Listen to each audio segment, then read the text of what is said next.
of them, they are from a decent background, people who are joining us on Zoom, and, you kind of get the idea, the background that they come from. So I think a lot of women in India, unfortunately, just feel that, they're well read, they're educated, they get a degree, and then they just kind of, decide to get married and just, take on the household responsibilities, which is fine, which is very good. But, financial independence for a woman is so important, and that's what I would want all of you to teach them. It's very important to be financially independent. It's very important to have a life of your own as well. You take care of the family as much as is needed, actually even more. But it's also the responsibility of your partner, and there is a responsibility that a woman has for herself. You've got to make yourself happy too, and there's nothing wrong in that.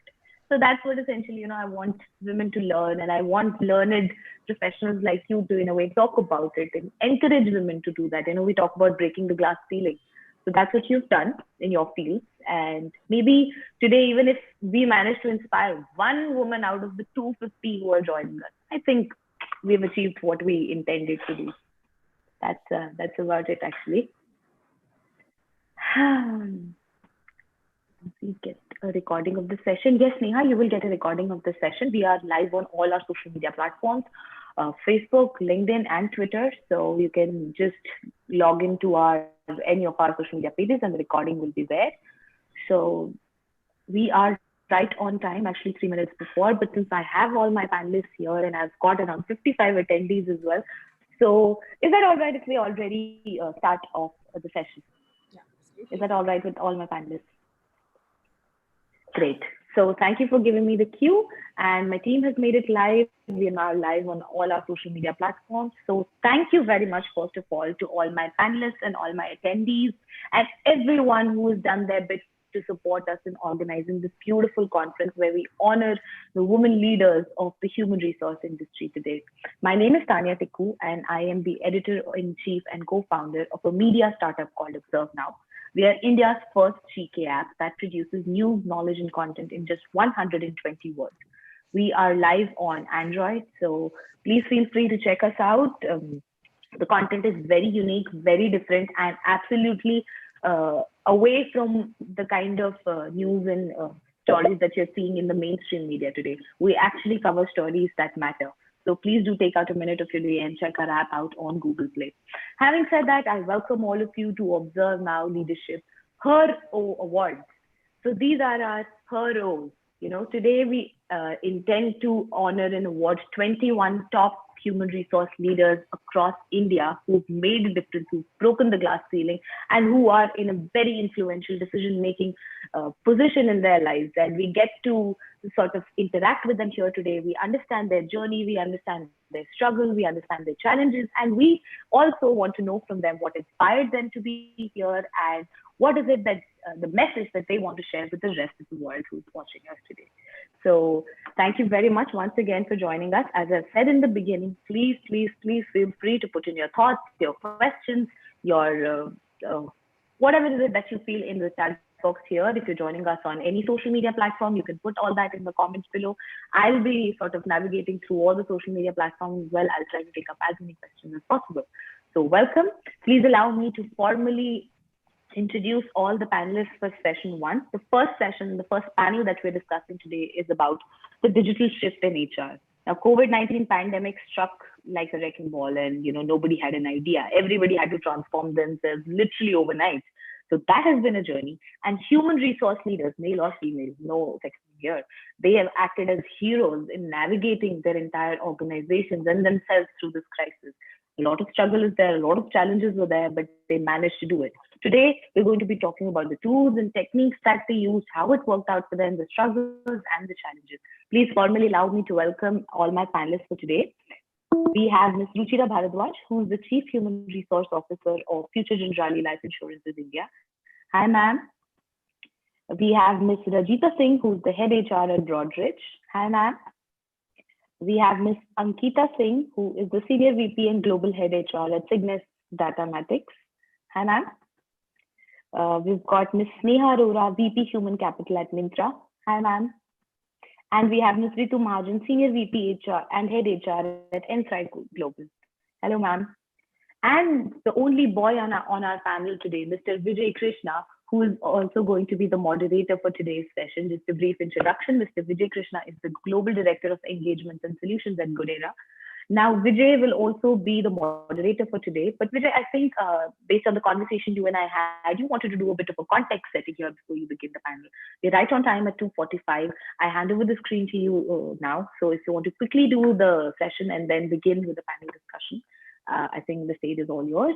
Good luck, everyone. I'm waiting here, making notes, and to the panelists and to the attendees as well, please put in your questions, thoughts, comments, and we'll try to pick up as many as possible. Over to you, Vijay, now. Thank you, Tanya. Tanya, you should enable me to share my screen. No worries. It's great to be here among everyone. Thank you so much. The panelists, it's simply out of the world. I think we have got the right mix in terms of one we have got from insurance, one we have got from consulting, the product companies, and across the globe. So thank you so much for coming on the call. I'm just going to quickly cover a simple deck that we have put across. I mean, in terms of what is the post-COVID world has been, just to give you a sense.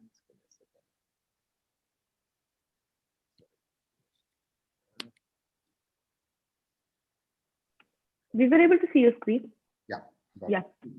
So I think just to give a quick glimpse of it, the new normal is here. The old saying goes saying that don't bring your work back home, right? I mean, that's what we all used to do that. I mean, once you're in office, you finish your office work and you don't bring back work from office. But the post-COVID or post-pandemic, or I would say the current thing is like work is part of your home. I mean, you can't escape out of work.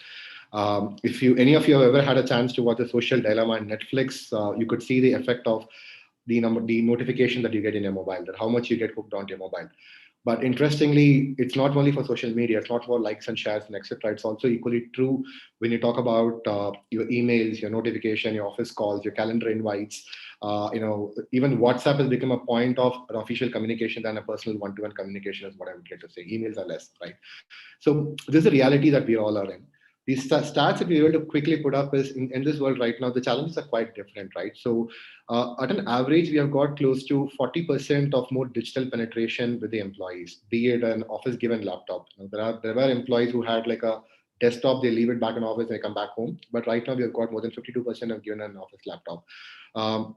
The number of tools that employees have been using has increased tremendously in terms of, let's say, the instant messenger. So there's one saying goes that Zoom invite has been overtaken as the number one download or number one communication tool. MS Teams in across all the enterprise companies as well. So the penetration has increased quite a bit. That means that yes, the productivity has increased at one side as well, but at the same time the cost of it in resulting in burnouts. I think, for example, Ruchira might be able to relate to it, the insurance company or let's say the consulting company. So a lot of challenges in terms of the burnout that happens to employees, the mental wellness, the questioning. So initially it was like, okay, it's only 30-day lockdown period, then became 60 days, then becomes 90 days. Now we're sitting at more than 700 days, more than 190 days. And you're just thinking about what are the challenges the employee faces, right? One is the burnout, the mental wellness. The sense of satisfaction is that it's never complete or never done. There's always some work that you need to complete and go back to. Even taking time off usually means that I can take time off and go out with the family or move around, but that's also got restricted right now. So your entire family, your staycation has been your four walls predominantly, right? So that has been one of the biggest challenges which we have come across. Just to give a quick introduction about us, we are very unique as a company. So we are a for-profit nonprofit. So we are into the doing good space. We have been working across more than 200 plus clients in a different manner. We work on CSR lifecycle engagement, employee volunteering, and sustainability as one. The intent for this is quickly to show that this data comes from a lot of companies that we have been working very closely with, be it manufacturing, be it finance, be it product companies, tech companies, engineering companies, e-commerce companies, etc. The data which tells us about is that a lot of employees have started to feel the burnout crunch, right? In terms of what can I do right now to ease myself out, de-stress myself out is the bigger question a lot of them are asking. While we deal with a lot of products from our side, one of the most important things that we have seen like a biggest uptake is the virtual volunteering aspect of it. This is a quickly snapshot of how a lot of companies have adopted to this virtual volunteering. This is just one of the means. I think the panel will have more answers and tools and tips that they use to engage their employees, how they handle the burnout part of it or the mental wellness part of it. How do they find the work-life balance when it comes to the new pandemic era? But this is one thing which we have seen work out really well for us, the virtual volunteering bit. Few stats around what employees feel and what companies feel. It's for us, we have seen that this is one method which has enabled a lot of employees to feel the sense of purpose. It's like I'm still in my comfort zone, but at the same time, I can step out and do a lot more good outside. Especially with among the millennial and the Gen Z, we have seen this, that it's not about the money, it's not about the designation, it's about the identity that they carry with themselves, right? That is one thing. A lot of retention and recommendation of their companies, the pride for associate organizations also come through that. That's one bit. Some more stats. I think I'll skip these part pretty quickly. But at large, very quick on this is like volunteering has an. This is one tool that has an impact in terms of both the org side. For example, at organization level, the communication between them has increased a lot. At employee level, it has given a peer-to-peer relationship has increased considerably. That is one bit of it. We have done this across multiple companies, and we have seen, for example, this is one case where we came out with some kind of activities where people can engage virtually over a Zoom call. So the fundamental feedback that we got from employees are pretty much is that, for a change, we are coming onto a Zoom call for not work, but sense of doing good. So there's some examples, like a lot of, and especially they get to involve their families and do activities as such. So from the Gujarat side, I think this is one thing which I want to leave as a note, that this is one recommendation that we had. If at all, there's one more tool and tip that you want to do virtually, think about virtual volunteering as one method. But without much time spent on this decks and etc. I mean, we're happy to catch up. What I'm going to do is quickly shift the focus from here, and I'm going to have the first question to, I think, Ruchira ma'am. So pretty interestingly, insurance is something which you can't do virtually. You still have to be on the field. You still have to get connected with the clients. The targets are quite extensive, and you really can't escape out of the whole rhythm. I mean, there are something product companies, consulting companies still can do with Zoom.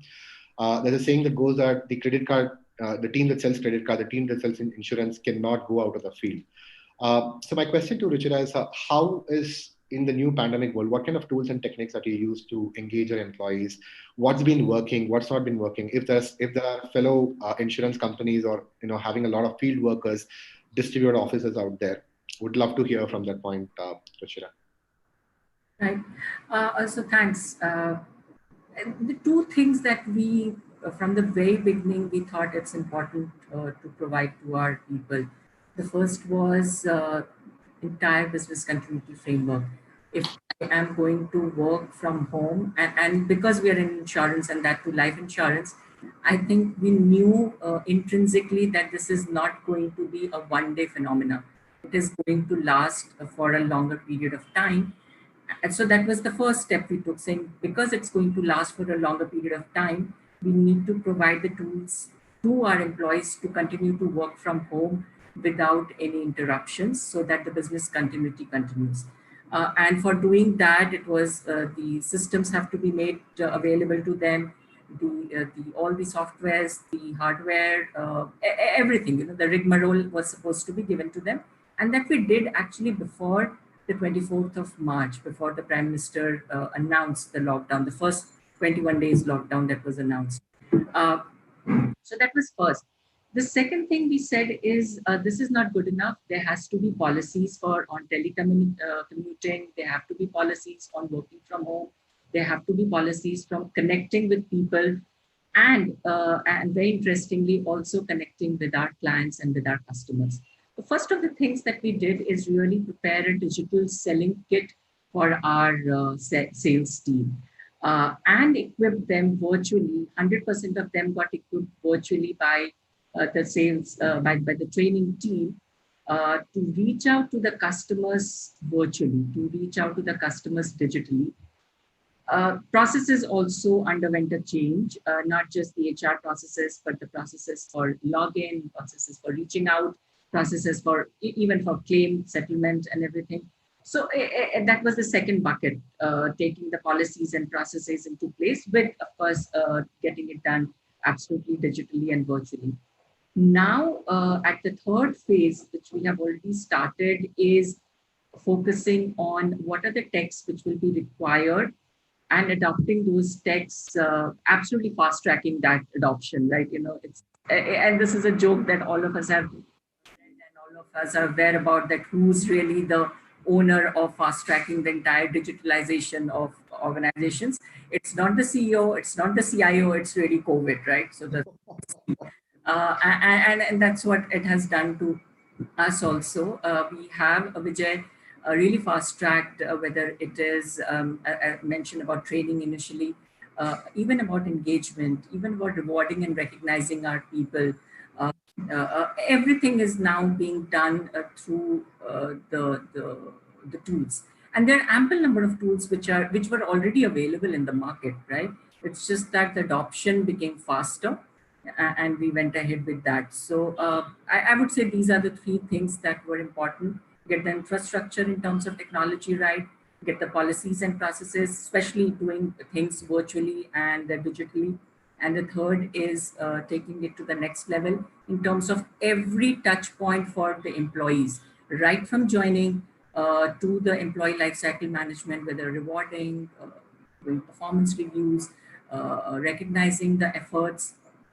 Everything technology has played a huge role. So whether it's Zoom, whether it's MS Teams, whether it's phone calls are actually passe, right? We are sitting in the front of our machines, either the phone or laptops, whatever it is, to connect with the employees. So phone calls, yes, have become passe really. I believe that would have been a very massive, right? I think 125 locations and 6,000 agents wouldn't have been a simple overnight job, and it would have taken Yes, a lot of yes, absolutely. process that you guys have gone through. Now, with that thought, I think it's a very important point that you mentioned about the software, the hardware, and the process. I'm going to shift the focus to Sneha, if she's there with us. Sneha, it's a similar but a slightly different challenge that you have something beyond that, right? It's not just the hardware and software and the training kits. You have your delivery personals out there. There's a different challenge altogether. And with 86% rise and increase in online shopping spree with respect to the COVID pandemic, none of us stopped shopping. I was shopping all right and center, right? I open Myntra. Absolutely.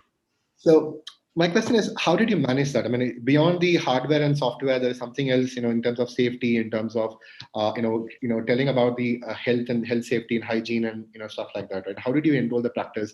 What are the challenges that you faced on it? How did you handle that piece of it? And what tools? Absolutely.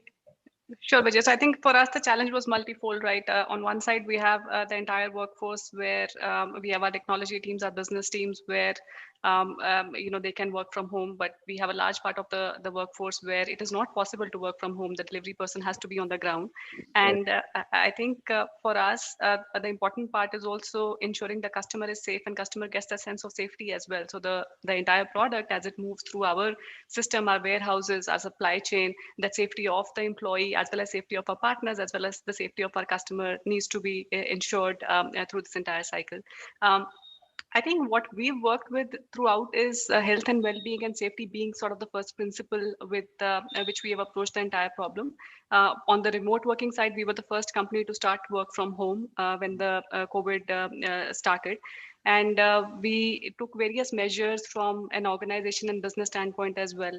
From a supply chain specific perspective, we, even before the lockdown started, we implemented many safety measures. We actually conducted over 200 plus awareness sessions for our employees in supply chain to help them stay safe, take the precautions, and follow all the measures that we train them on in terms of making them aware. That's really the first step, that they're supposed to sanitize their hands before, after, and so on. We started various other things, processes such as anybody who was even boarding our buses, their temperature is screened. Anybody entering our premises, their temperature is screened even before they enter our facilities. They're provided with masks, face shields in the roles which are more sort of facing in terms of interaction with people. We started face shields there. There were social distancing measures that we implemented in our fulfillment centers across the board. Sanitization measures were taken, and of course, a lot of them went beyond the mandates as well, which were published from the various authorities. I think what we have also done is we have changed infrastructure. So for example, there are these partitions which have been added in our facilities, which further help people from in terms of being safe and creating that workspace. In fact, all our ACs have been replaced by pedestal fans. So we have taken various measures in terms of safety. And I think one is, of course, the facilities part of it, the safety part of it, the precautions that we can take, the awareness sessions that we have done with our employees. We in fact went beyond, and we believe that this is at the time where it's also about building trust with customers, building trust with partners, and building trust with your employees. We went beyond and we looked at our ecosystem as well. So we work with these Kirana partners, about 15,000 of them, where the last mile delivery actually happens through a Kirana store, the mom and pop store around the corner.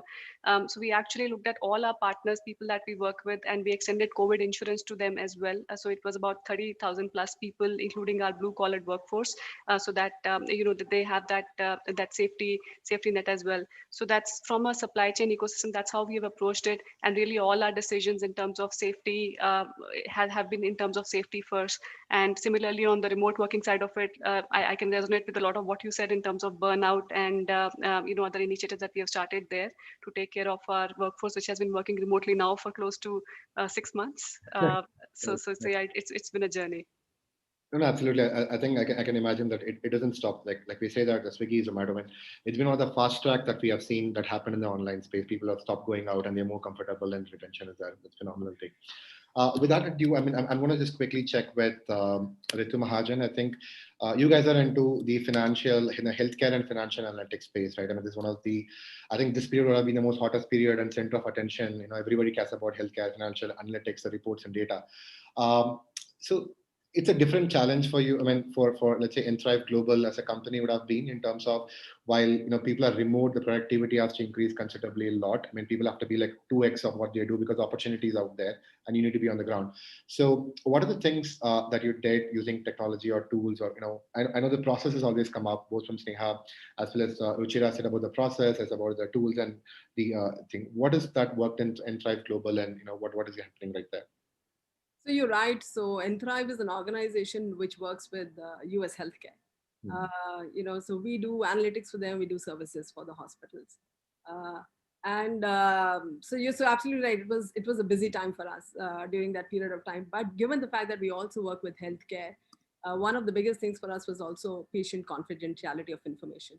As like BFSI segment, healthcare, normally customers will never allow healthcare people to work from home. Because of the challenges on the kind of data that we deal with. So I think for first and foremost for us was just partnering with our clients, to put forward a business case to ensure that they understand the challenges that we have, get people working from home, but ensure our compliances were in place. So for us that was a big case because so if most people are aware of US healthcare, I mean, people can take organizations for data breach for millions and billions of dollars, so they can sue organizations in that. So that's for compliance. So for us, the compliance piece became a very, very big part of what we did. So from that angle, I think we put in a lot of digitization. So we have an in-house software development team that does analytics. We built some bots. We did some RPA within the organizations. Now, this was to kind of check for, what kind of potential threats there were on the data side from the organization, that we could prevent, so that, we could carry on business as usual, because in this period of time, business continuity was critical. There were people going to the hospitals, and we needed to continue to ensure that we were running money through the hospitals. We essentially, what we do is we ensure that the hospitals are running financially sound. That's basically our, the work that we do.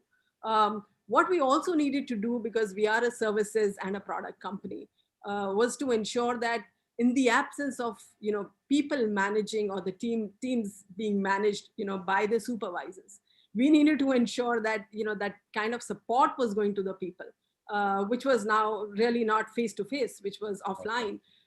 So one of the things that we did was we got our business analytics teams to put together systems where our employees could monitor their own performance, on a daily basis. Okay.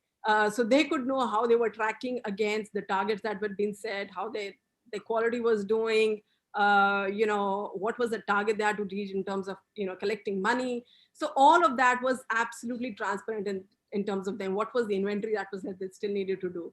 And I think those are some of the tools that helped people manage their own performance. So what we needed to do was, have colleagues tools which they could manage their own performance, but also our team leaders and our managers who had never worked with teams remotely. Remember that we are not used to working in a hybrid model. So we had to get them upskilled in terms of saying, how do you manage these teams now? So we had to do a lot of sessions for those guys, like, like Ruchira mentioned, we had to fast track a lot of training. But we also, one of the things that we also had to do was we also had to give them resources. We had to give them tools. Sorry, oh, okay. So we had to give them tools. Now, these were tools that we developed in-house, which were integrated, I would say, I would say CRM kind of tools, which the entire performance of every client flowed through the process. So you could see where there were issues, where there were performance challenges. So I think that was some of the things that we did. But the big piece, the last mile piece, was really connecting with the clients. To ensure that they knew where the performance was going, because that was critical. For that was critical for them to ensure they were servicing their hospitals, or they were servicing the doctors that they were working with. So the entire communication around that, I think, had to kind of gain a new kind of rigor. So I think these are some of the things that we managed, and the analytics, of course, kind of helped us in terms of how hospitals were doing, what were the volumes, what kind of footfall they were seeing, which area, so augment staffing accordingly. So though that was the kind of analytics that we brought in, where they were not making money, they were losing money, they needed to collect that money. And that was the kind of analytics that we set up to help our customers to ensure that, they manage this pandemic. I think I would say you're on the center core of the entire activity in the US, especially, and there's a lot of data is compliance part of it. That's a brilliant way to put it. I think one thing which I take away from this is, like, you kind of then, while you did look out for external tools, you can also build in internal tools by yourself. I think employees would have done it, more familiarity and more process. Talking about analytics, I'm just going to shift the focus to Dr. Ankita Singh, if she's with us. I think Cygnus Datamatics is into consulting of enterprise cloud-based products and automation as well, right? So it's a different challenge out there. It's not about doing for them; it's about doing externally for a different set of companies. Again, the demand for enterprise cloud products kind of skyrocketed when people have to work remotely, and the infra was scaled up. Dr. Ankita Singh, are you with us? Hello. Yes, very much, Vijay. My question is, how did you handle, one is the internal expectations, right? One is like what, we heard from, what we heard internally, that you need to build your own infra internally. At the same time, you're also responsible for building the infra for the external parties, or external clients as well. So how did you motivate the employees between these two both, and what kind of tools that you use to monitor or track them, either internal, external, what worked, what kind of tips that you want to give for the people out there? Sure. Thanks, Vijay. So I think the easiest approach is, when you have similar situation everywhere. So, it becomes difficult when you want to understand what is happening externally, and then you prepare your team to understand that scenario and then work around it. But probably because of COVID, we were all in the same bucket, right? Everybody was going through the same challenge. So people started working from home. When we were talking about empowering, engaging, or enabling these individuals who are working from home, or to a very basic thing, which is communicating on daily basis, how do we convey our requirements, or how do these people collaborate or connect with each other. So whatever we were building for our external clients, we were also in a way supposed to make it internally for ourselves.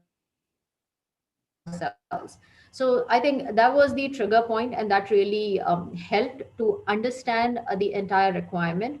When we talk about today, we all know the technology has helped us tremendously, because today everything is so much data driven. Earlier, if you go just 10 years back, probably things were more generalized. We had to come up with policies and processes which remained, or which sustained for 10 years or probably 15 years. Now, when we talk about new normal, actually we have further shifted from new normal to next normal. Every day is a new thing. I'm sure, be it Ruchira, Sneha, Ritu, or Vijay, you yourself, whatever policies we drafted or we modified in the month of March when we were hit by COVID, I think we have further changed all those policies so much just to meet the current situation, and the change will just continue. It is not going to stop. So that's how we also are probably evolving. The survival and continuity stage was the base to understand our internal as well as external requirement, where we just started with basics. We didn't actually identify what are the digital tools we immediately have to make and start selling or start using internally. What we did, we just understood from client and internally as well what we were doing, which kept us intact, which kept us sustain the business throughout. We just worked around those things, that those were offline things, now we just have to move it to online. So things were, the tools were very very basic, very hygienic level, or something which is probably just enabling you to what you were doing when you were in office. Then the second stage came, wherein the points that you discussed about stress or people are getting disconnected because it's a new world. And then that's the point where we took it from, and we started making the tool which can further, in addition to enable, it can enhance the work culture or the way of working that the clients or we have internally taken up. I think you're wearing a multiple hats. You're not just the HR, you also do the admin part and the IT part as well, right? So there's like a lot of Yeah. challenges out there. I get that's a very clean takeaway in terms of the not just the process, the policies, etc. as well. With that, I'm going to just quickly check with Rajita Singh if she's available with us.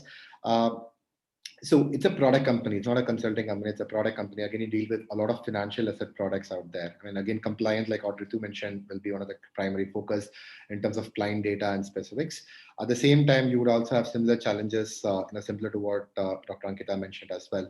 So my question to you is, we speak a lot about R&R. I think not just the tools and tips. I think we have got a summary of what the tools and the way we're looking at it. One is process, one is the policies, the infrastructure, etc. My question to Rajita would be in terms of what are the R&R mechanisms, or how did you keep the employees motivated, briefed, the process? I think you would have gone through an appraisal cycle, a couple of other stuff as well. So what are the key takeaways in that? If you have to give tips to other fellow HRs out there, what are the key tips in terms of the process that you want to give? So I just like to add, one thing like most of us have already said. At Broadridge, we were less than 1% work from home. Within 3 weeks, we were 100% work from home. So Maslow's hierarchy went the other way around, right? So we needed roti kapda makan first. We needed Wi-Fi, which was more important, and then we, started building the blocks again. So that said, I think for HR, we were working on a dual pillar concept. What I mean by that is, and I call it OM.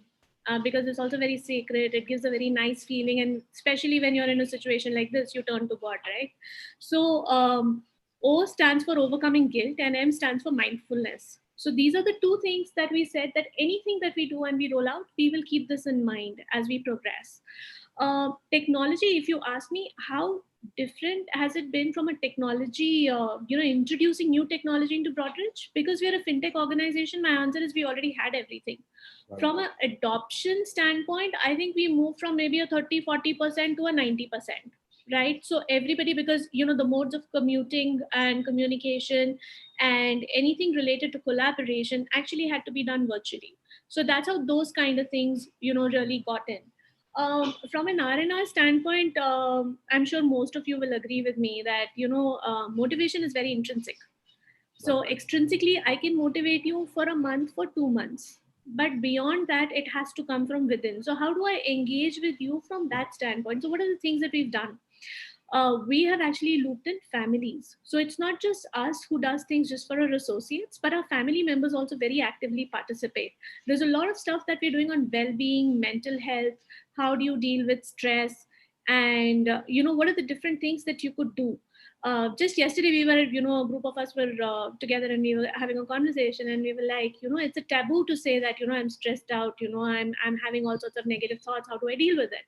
But the fact of the matter is, it's okay. It's here to say, I know we are saying it's a new normal and it's the next normal and all that stuff. To me, this is abnormal. And I think we're going to live with abnormality all our lives. So no next phase is happening. But yeah, that said, I think a few very, very simple things, people play tambola, in their respective things. There are chai catch-ups. So when you do the chai catch-ups, I know you can't really, do your own chai. I mean, you can't order chai, but everybody has a chai cup. Just do a little chitter chatter, have bantering around with the leaders. The leaders are readily available. They walk into your meetings. Your skip levels have become very, very important now. Right. So all these forums are essentially used as part of R&R. In fact, yesterday we conducted very successfully our first ever virtual treasure hunt. Okay, we piloted it with a group and it worked superbly well. So these are the ways, how you can recognize people, you can get them motivated. But is it going to stay for good? I mean, I want to be candid, I don't know. Right. Because I don't have an answer to everything, but we're just experiencing it moving along. So yeah. That's awesome. I think the way that you have approached it is pretty neat. I mean, it's not just the process, the tools, the policies, the infra, and you're also taking care of the employees.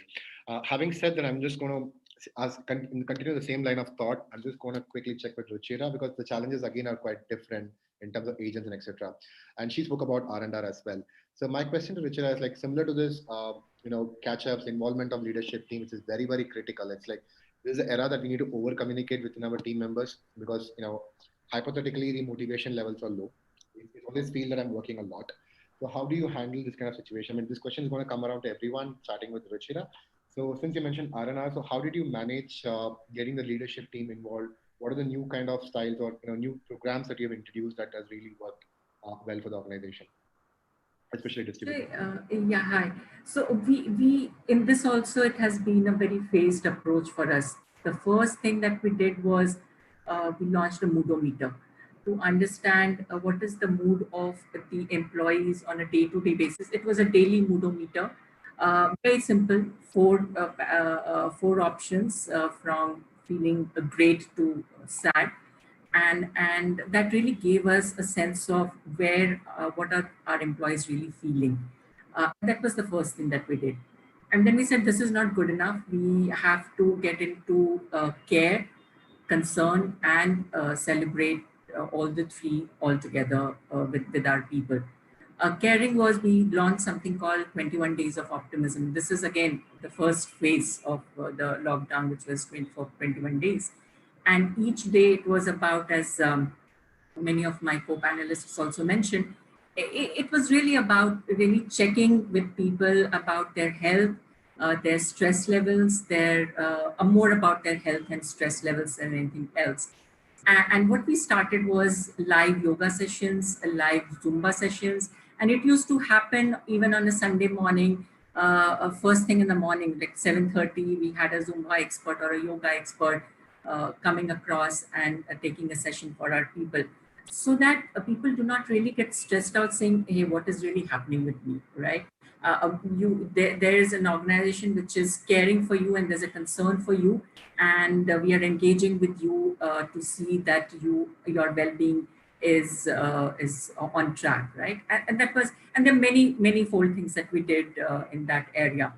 The third phase was really then launch other programs such as, and I spoke about recognition, right? We launched something called Warriors of Change.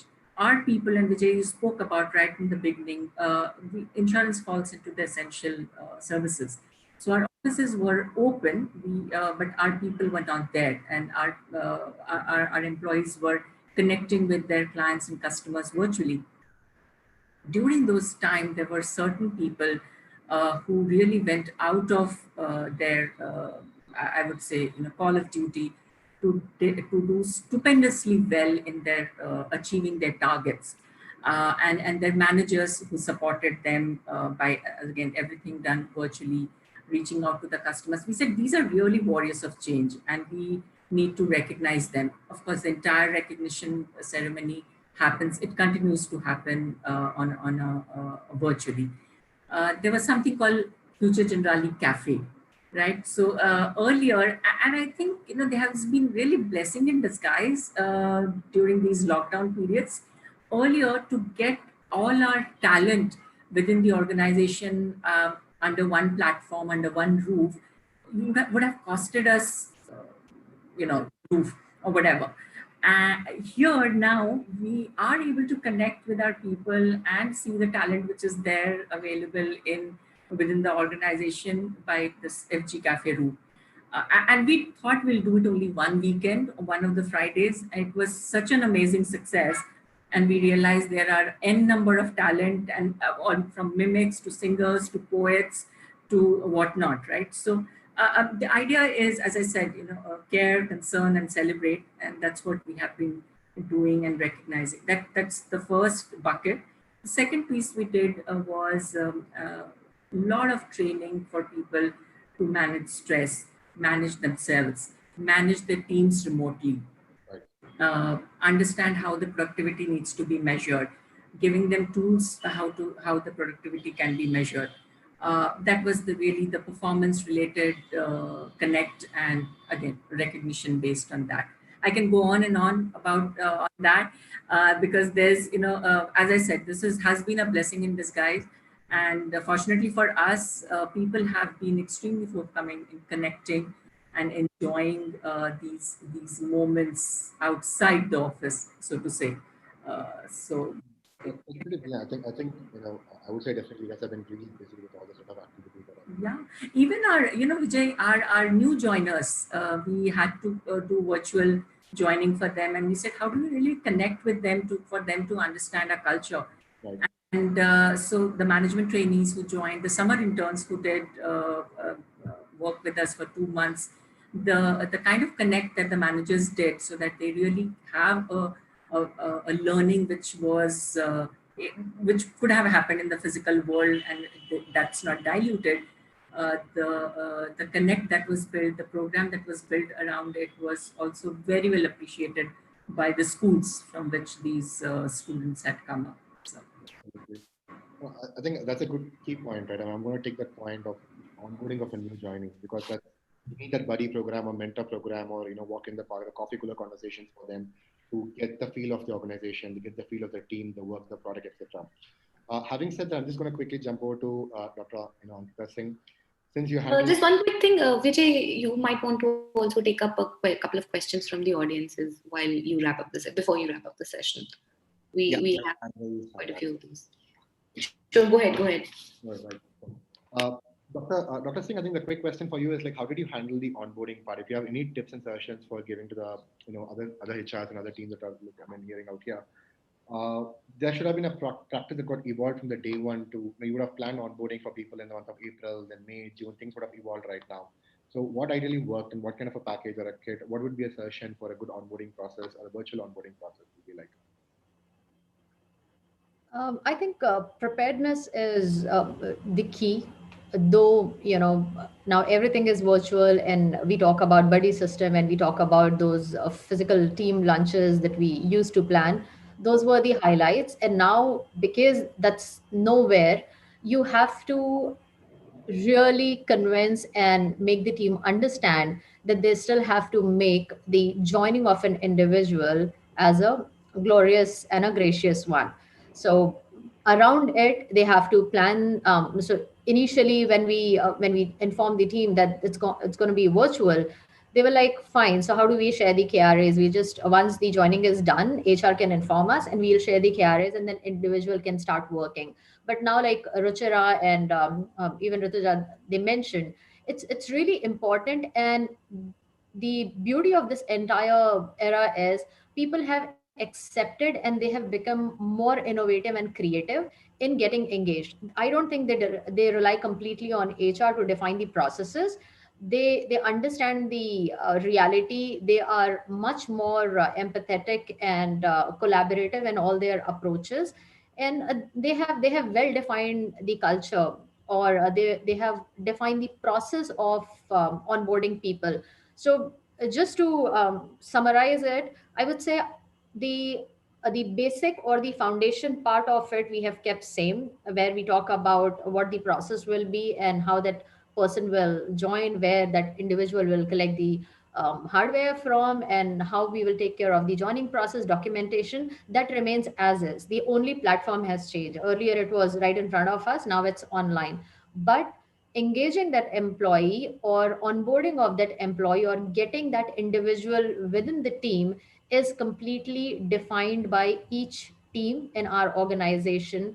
They have their own set of culture, they have their own ragging format, they have their own welcoming format, and we just end up enabling it. Brilliant. And that's true. I think that's one of the biggest questions a lot of people have in terms of what is the right kit, right? I mean, initially you have a set practice for like last 2 decades that this is a joining kit. You will have a 2 days of induction sitting in the room, people coming over and giving it to you, etc. I think it's a brilliant way.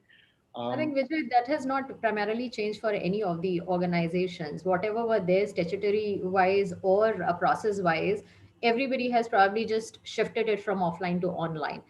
A lot of new things got added because of the comfort the digital world has given to us. Absolutely. I do understand. Perfect. Perfect. I'm going to have a question to Ritu here in terms of it. Thank you, Dr. Singh. Ritu, I think there are 2 questions. I'm going to combine 2 questions from the panel. One question is in the core HR function are supposed to be not work from home. This is from, I believe, one is from Neha and another from Rekha Singh. So what's first question from Rekha Singh is like the core HR functions hasn't changed from work from home. Do you think the new normal would allow them to do a lot of core function working from home, which is true in most of the cases? Second is if that is a true case, Neha had a question: what are the new skills the HRs require, in the post-pandemic world? What kind of skills or that they need to learn or kind of upgrade themselves with? So, would you be kind to help us with that? You're in mute, Ritu. I'm sorry. Yeah. Okay. So as I understand, the first question is has the HR function changed from a work from home to a non-work from home? What I will say is that, and I think it'll probably be true for the other co-panelists will say the same. I think one of the most active teams in this post-COVID era was HR, because it impacted employees. So I think what I would say the basic function absolutely did not change. When I say the basic function in terms of ensuring a good employee experience, engaging with the employees, the hiring process, talent management, I think those core functions didn't change. I think what changed was the way you administered those functions, and what changed was the agility of HR and the adaptability of HR. So in this time, what you needed was you needed to kind of think on your feet in terms of what is going to work, what is going to be effective. And that changed. I mean, I can tell you that a lot of my team did not have experience of handling remote teams, even as HR. So, how do you connect? So we are over communicating. Ruchira mentioned about the one-on-ones becoming very, very important. Now, you could do management by walking around. Now you can't do management by walking around. You're not privy to those conversations. You're not privy to body language. So what you had to do was, so HR had to adapt new skills in terms of how do you make up for that, because observation of people was as a data point was gone completely. So I would say, as a function it did not change, but I think HR's orientation of what it needed, what was required in terms of skills from the HR itself, as well as the managers changed, and that underwent 180 degrees change completely, from the way we were doing things earlier. So I would say core didn't change, but the traits and the behaviors absolutely changed from that perspective. Got it. And any new skills that you have thoughts? I mean, what new skills are HR should? So I think Ruchira mentioned. I think the entire journey towards technology adoption, digitization just hastened. So, otherwise it was always a question of, budgets, because there are limited resources, you're fighting budgets and saying, what's more important. And suddenly this came to the forefront. So HR's familiarity with things which were all related to artificial intelligence, which mean usage of bots, so the team's knowledge of, what are the new products that are there, in the market that we can use, of how are we going to kind of ensure like the R&R piece, how are you going to do, connect with the employees? How are you going to do communication? How are you going to do performance match? How are you going to assess people now that you can't see them? So I think the new skills really became adoption of, I would say, technology, thinking of processes, what could get automated, because now what is happening is that what needed to get automated You passed it on to a digitization team to kind of digitize that piece. But how do you maintain that connect with the colleagues in the absence of that? So I would say new skills would be in terms of being familiar with the technology, analytics, and being predictive in your analytics. Because as I said, you're not privy to water cooler conversations now. How do you use data that you have to predict what's going to happen? Whether it's going to be retention, it's going to be engagement, it's going to be talent management, it's going to be performance.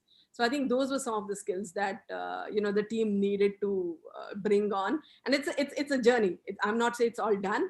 It's still a journey, and that's what the team's busy acquiring. Thank you, Ritu. I think that helps a lot. I hope the question answered that. No, it's a brilliant way to put it. I'm going to just take this question to Sneha a little bit differently. I think there's one more question that asks about how did you balance, like Ritu mentioned, there's no more coffee cooler conversation that's happening around, right? I mean, you have a different process, altogether. Rana Lakshman has asked a question in terms of how do you balance between business continuity and versus employee upskill and reskilling during this COVID times?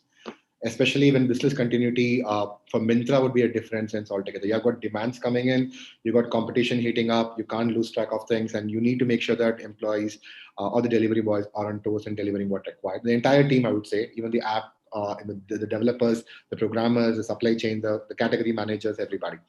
So my question is, how do you do the balance between, at this point in time, what do you think is the right approach of balancing between business continuity? What is the sanity line between saying that, yes, we have demand, but at the same time, we also care about your upskilling and reskilling because we care about you as employees. So where do you think the thin line falls and how do you approach this?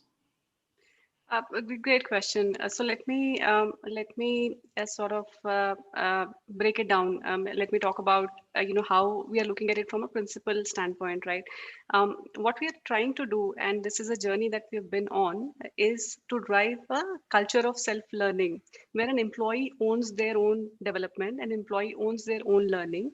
At the same time, the responsibility of the organization is to provide that infrastructure, to provide that space, to provide that time for an employee to be able to pick that up. So what we have done over the past couple of months is a lot of focus in terms of providing those resources. We went into virtual internships. We didn't cancel any offers. We didn't postpone any joinings. We've done virtual internships online. From a learning perspective, we've gamified things. So in addition to turning everything online, the offline programs, we've done gamified learning modules. We even ran online learning championships. In fact, from a learning perspective, just immediately after lockdown, our consumption of online content went up by 4x as compared to regular days. So it was 12,000 hours in the remote working duration just immediately following the lockdown, because people could pick up those modules which were self-learning oriented. We kept generating content. We kept cascading it as well, through which they were able to pick it up from a learning standpoint. So that's really helped us. I think the other thing which has helped us is that at different points we continue to listen. So we kept doing remote pulse surveys. We kept listening. So I think somebody was mentioning earlier that it started from the point of getting used to remote working, which was maybe a couple of days for us. We quickly got used to it in terms of getting on calls, getting the entire into that rhythm. At the same time, I think the next phase was when the entire burnout part of it started, right? I mean, kids to manage. They had kids to manage, and there were household chores, and then there was this line blurring between work and life as well, which was causing a lot of concern. And we heard that. What we also did was we then started to take out time. So we introduced working norms. We said that 10 o'clock you start and 7 o'clock you end, and there's a lunch break in between. So introduce those work norms. We in fact then went forward and also introduced a no meeting Wednesday. So we don't do any meetings on Wednesday. So Wednesday is your day. You take the time to learn. You take the time to finish your tasks.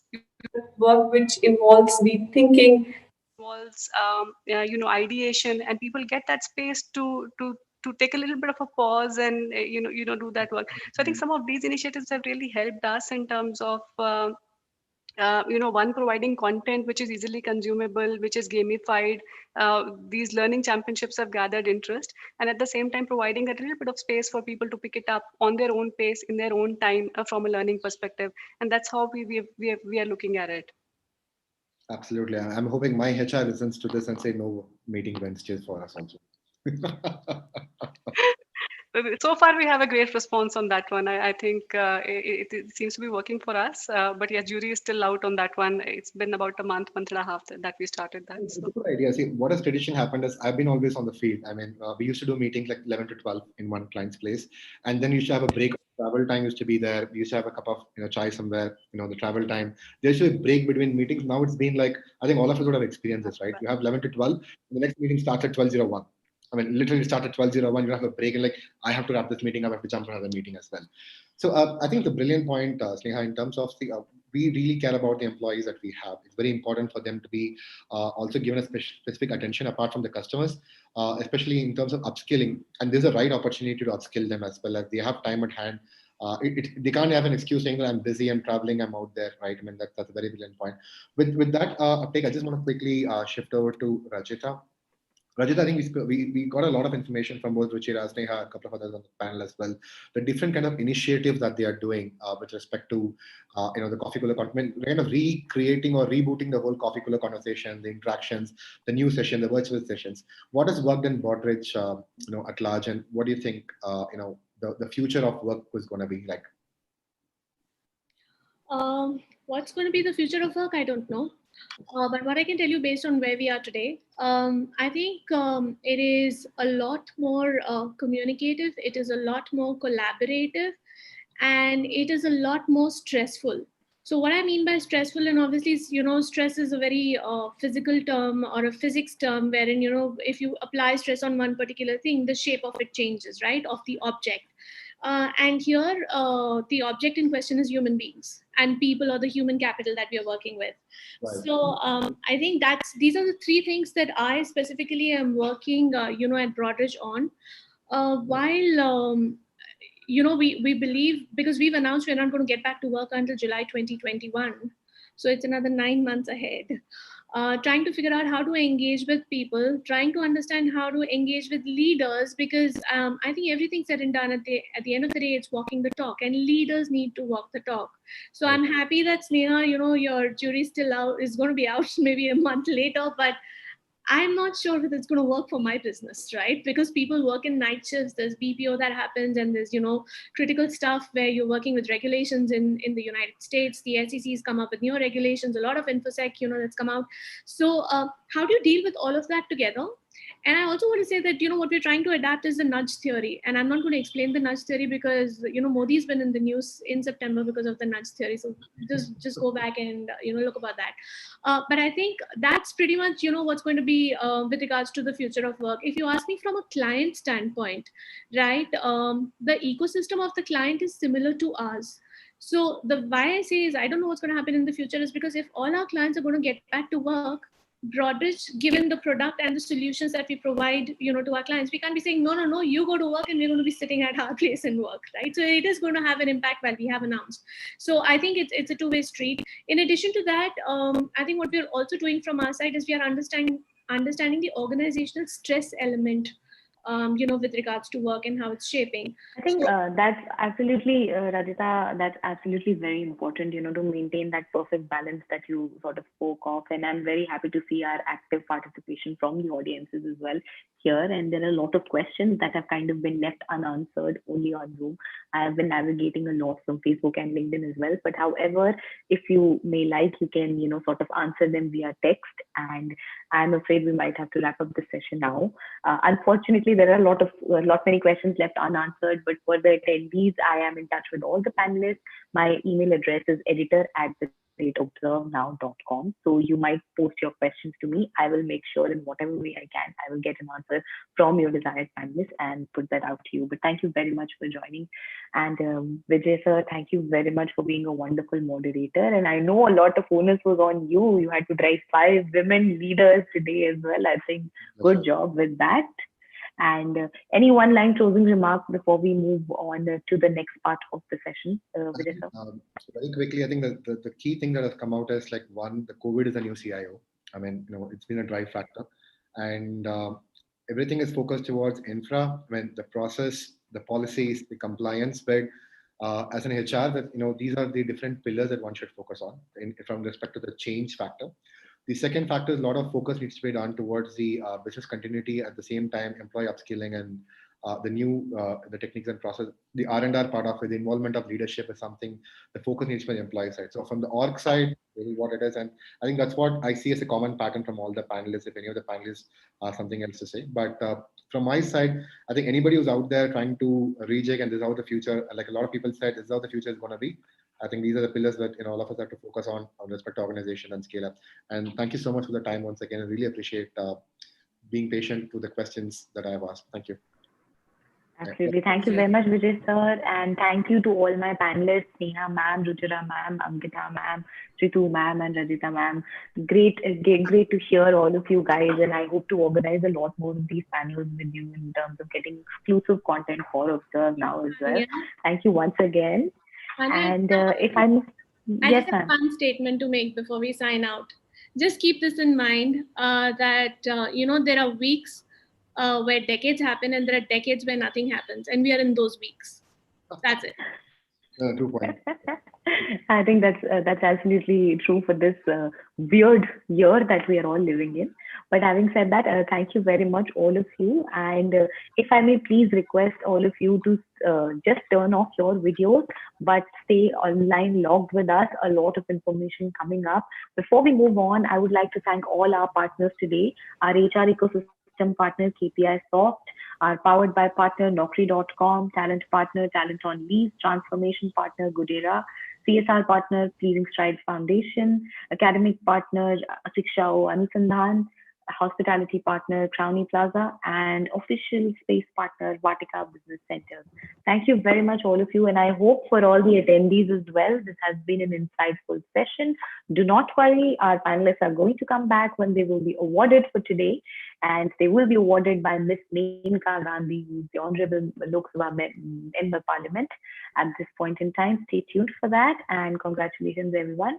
Now, before we move on to our next panel, may I please invite our special guest for today, Dr. C.K. Nanda, who's the Dean Research at Shiksha Anusandhan, and he has a small note that he would like to give out to all our attendees.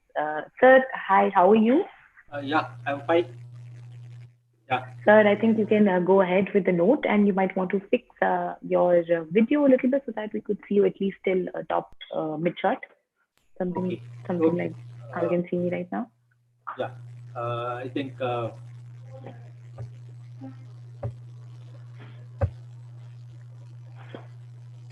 Okay, so sir is fixing his technical aspects yeah, at his I end. think I'm switching on my video. Now it is correct. Sir. Yeah. Yes. So go ahead. Yeah, I think good afternoon, everybody. This is Professor Pradipta Kumar Nanda, serving as Dean Research and Development of Shiksha Anusandhan Limited University, Bhubaneswar. Honorable Chief Guest of this, I think, meeting, Honorable Member of Parliament, Menaka Gandhi, and ex-Union Minister, and the organizer, and all the, I think, our recipients and participants, organizers. At the outset, I welcome, I think I'll just share the brief history about the university, as well as the what the university is striving towards this kind of women empowerment, and as well as maintaining gender balance, etc. I think this university, in fact, started with a handful of students and faculty in 1996 as a small college, and became university in 2007, awarded by the MHRD and the UGC as deemed to be university. And it has grown bigger, and as of now, we have more than 11,000 students across 9 disciplines, broad disciplines, and we have 1,240 faculty members and 3,000 supporting staffs in this university. And this is a multidisciplinary university in nature and all professional courses. And starting from faculty of engineering, medical science, and all life science, dental science, nursing, including agriculture, everything we have. And yes, as of now, I think we have we could trying to maintain gender balance. We have 47% of our student population they are women, and 35% of the faculty population they are women. So this is a remarkable, I think, unique feature or characteristics of our university. And the university grew and could find a place nationally and internationally over the years.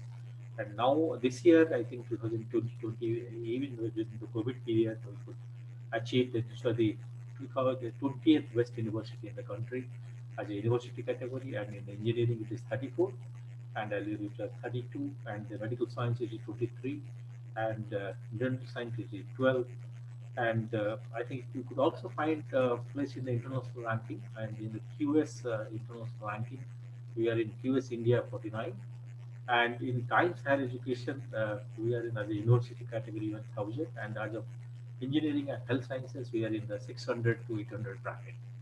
And as of now, we have all these 9 disciplines are engaged in this research center at university, and therefore we have lot many research scholars, students, and a lot of research labs, research centers. We have 13 research centers, and we have 40 research labs, and 800 research scholars are working for the cutting edge research and different domains of research. We have a lot of projects. We have 71 collaborations with, I think, abroad universities, with the universities from top-notch universities, University of Arhas, University of California, Davis, and many others. I think our students are being well placed and doing well, and the alumni network is very strong. And the student exchange, you have more than 200 international students and 5 international faculty as well. And over the years, we are trying to also be figured in the more international domain. We have incubation startups. We are giving more emphasis to the startups. Even during the COVID period, in fact, our online teaching and learning process, and also the research activities to gain input, and we got an award from the AICT for the best online, I think, teaching university. So that way, we are going in a right direction, and I believe our students and faculty will definitely work hard to carve these in international domain in future. Thank you very much for giving me the opportunity to share a few lines about our university. Thank you so much, sir. And I hope that was very insightful for everyone. And now we are waiting for the next session to happen, and we're waiting for Mr. Vineet Teng to join us. And sorry, sir, if I have mispronounced your second name, you might have to correct me as soon as you log in. And just waiting to see if sir has joined us. Vineet, sir, yes, he has joined us. So in another couple of minutes, I think he should be able to, present his thoughts. And I think he's also very excited to be a part of this session where so many women leaders have, come under one roof, and we are celebrating the spirit of feminism, and so much feminine energy is here, and I'm all excited about it. And I personally look up to all of you ladies. I've interacted with some of you in the past, and I've been reporting on human resources for at least 3 years now, and it has been a very insightful journey tracking all of you. I mean, super inspired. And I think today my idea also to organize this was that many other women and young girls like me maybe could be inspired by what you have achieved and how you've risen to the top of the ladder at your game. And it's very inspiring, and we do seriously look up to you in so many ways. And once again, waiting for sir to join us. Anywho, till he joins us, any thoughts from anyone, any questions that you have that maybe I could get one of my panelists to answer? You can raise your hands. There is an option of raising yours. And there, sir is. Hi, sir. How are you? Hi, good afternoon. How are you doing? I'm doing very good. Thank you for joining us. And the stage is all yours. I'm sure you have a very interesting insight to share with all our amazing super women who we have put together under one roof today. So, stage is all yours. Definitely. Please go ahead. Thank you so much, and good afternoon to all the HR wizards out here on the platform. It's great to meet so many intellects together at one single platform. I'm really honored to present my organization today over here to all the senior members. Now, Vatika Group primarily is a group which has been known for decades for its real estate. Though Vatika Group today is a 10,000 crore plus company, initially conceptualized in 1986, and the real trust came in 2000. And since then, we have grown exponentially by leaps and bounds. And initially the company started with real estate, and indeed is one of the leading real estate organizations in northern India. And we are into right from farmlands to commercial buildings to residential products to almost everything that real estate can offer on the platform. Now, having said that, we have diversified into hospitality division as well. Western Gurgaon, Western Sohna. We were the ones to get Western to India and launched Western Sohna, Western Gurgaon. Then we have created flagship branded restaurants like Fox, Kuranda, Leaf, Jing, Ayana, and then we have also ventured into some Medicare wings. We have also ventured into facility management. We're currently manning around 80 million square feet of space across India, but primarily in northern India, and more so in NCR. We have also diversified into schools. Matri Kiran is the brand, and we currently have two functional schools, one in India Next and one in Gurgaon, Sector 49. So, and we have also diversified into a business called Business Centers. Now, Vatika Business Center is the largest Indian business center in the country today, spread across 8 locations across India, primarily Bangalore, Chennai, Hyderabad, Pune, Mumbai, Delhi, Gurgaon, Noida, Faridabad. And we are offering more than 7,000 workstations today across India. And this is spread over around 20 business centers of ours. Now, we are slightly away from co-working spaces where there is an open culture, and ours is like more private offices, more serviced offices. We are also into, serviced office business where we do fit outs for office spaces, and then we offer it to as per client requirements, and then offer it to them over a short period of time for shorter lockdowns. And having said that, we have housed a good number of Fortune 500s across India, and are also currently holding a good number of Fortune 500s and serving them. We are, we started in 2004, and almost the finest Fortune 500 have been serviced by us initially, who started from us. And currently, in the COVID scenario, I would say, what we can offer to the organizations is a cost reduction in their office spaces by 30%, which is a huge saving for any organization. Concerned team members could get in touch with me, and we can guide them as to how we can save this 25 to 30% of cost reduction for them. We are also offering some floating offices. The concept can be cleared, though I just have 4 to 5 minutes today to explain my brand. And all the people who are concerned or find this interesting can just send a message, and I shall be happy to revert. And we also offer, conference and meeting rooms for video conferencing and other meetings and conferences across these locations. So often there are situations, there are meetings, there are interviews, which could be, important, and one could not hold at their premise. And we are always open and available.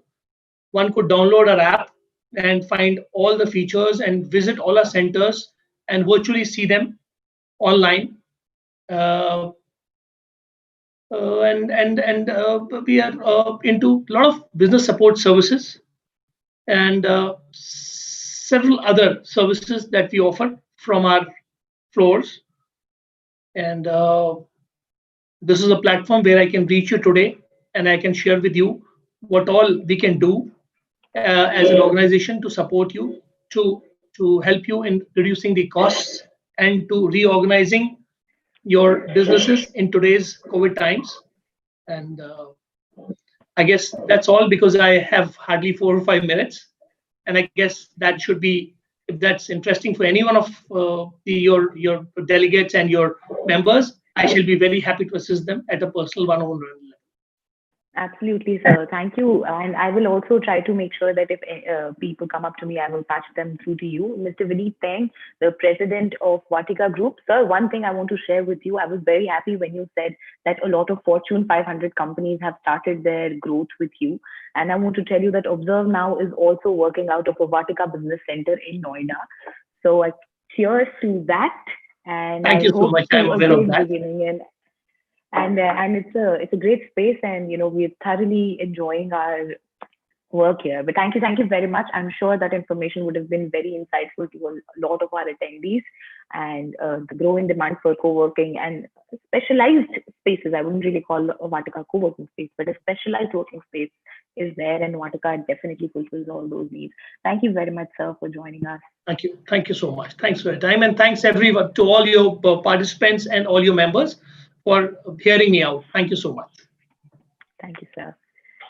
And that was Mr. Teng, and I hope his information was valuable to all of you. And now, without any further ado, I'm so happy we're right on time and we're adhering to our strict deadlines. I may now invite all the panelists for our second panel today. A very interesting panel here that we've put together. It's on the changing role of a human resource leader in the new normal. And I would like to be very happy to introduce to you our moderator for this panel today, Ms. Sashwati Sinha, who is the head HR of Shell India, a Samsung company. Hi, ma'am. How are you? You're on mute, ma'am. Yeah. So good. Thank you very much, Tania, for having us. Thank you. And participants have also started joining us. Ma'am, just give me a minute so that I can introduce all our panelists before I hand over the session to you. And thank you very much. Can I request everybody to switch on their videos? They're all there. Lovely ladies, I hope you're having a nice time, and I hope you're excited for the awards. 4:30, the awards begin. Ms. Menaka Gandhi is going to join us and award all you lovely ladies for the tremendous work that you've been doing and inspiring me and a lot of women out there. Thank you for being that person that we look up to, Thank you for being an inspiration. Please let me formally allow me to introduce my panel. Ms. Manu Wadhwa, CHRO, Sony Pictures Network. Hello, ma'am.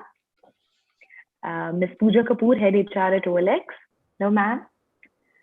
Ms. Sharmeen Khalid, CHRO at InfoEdge. Hello, ma'am.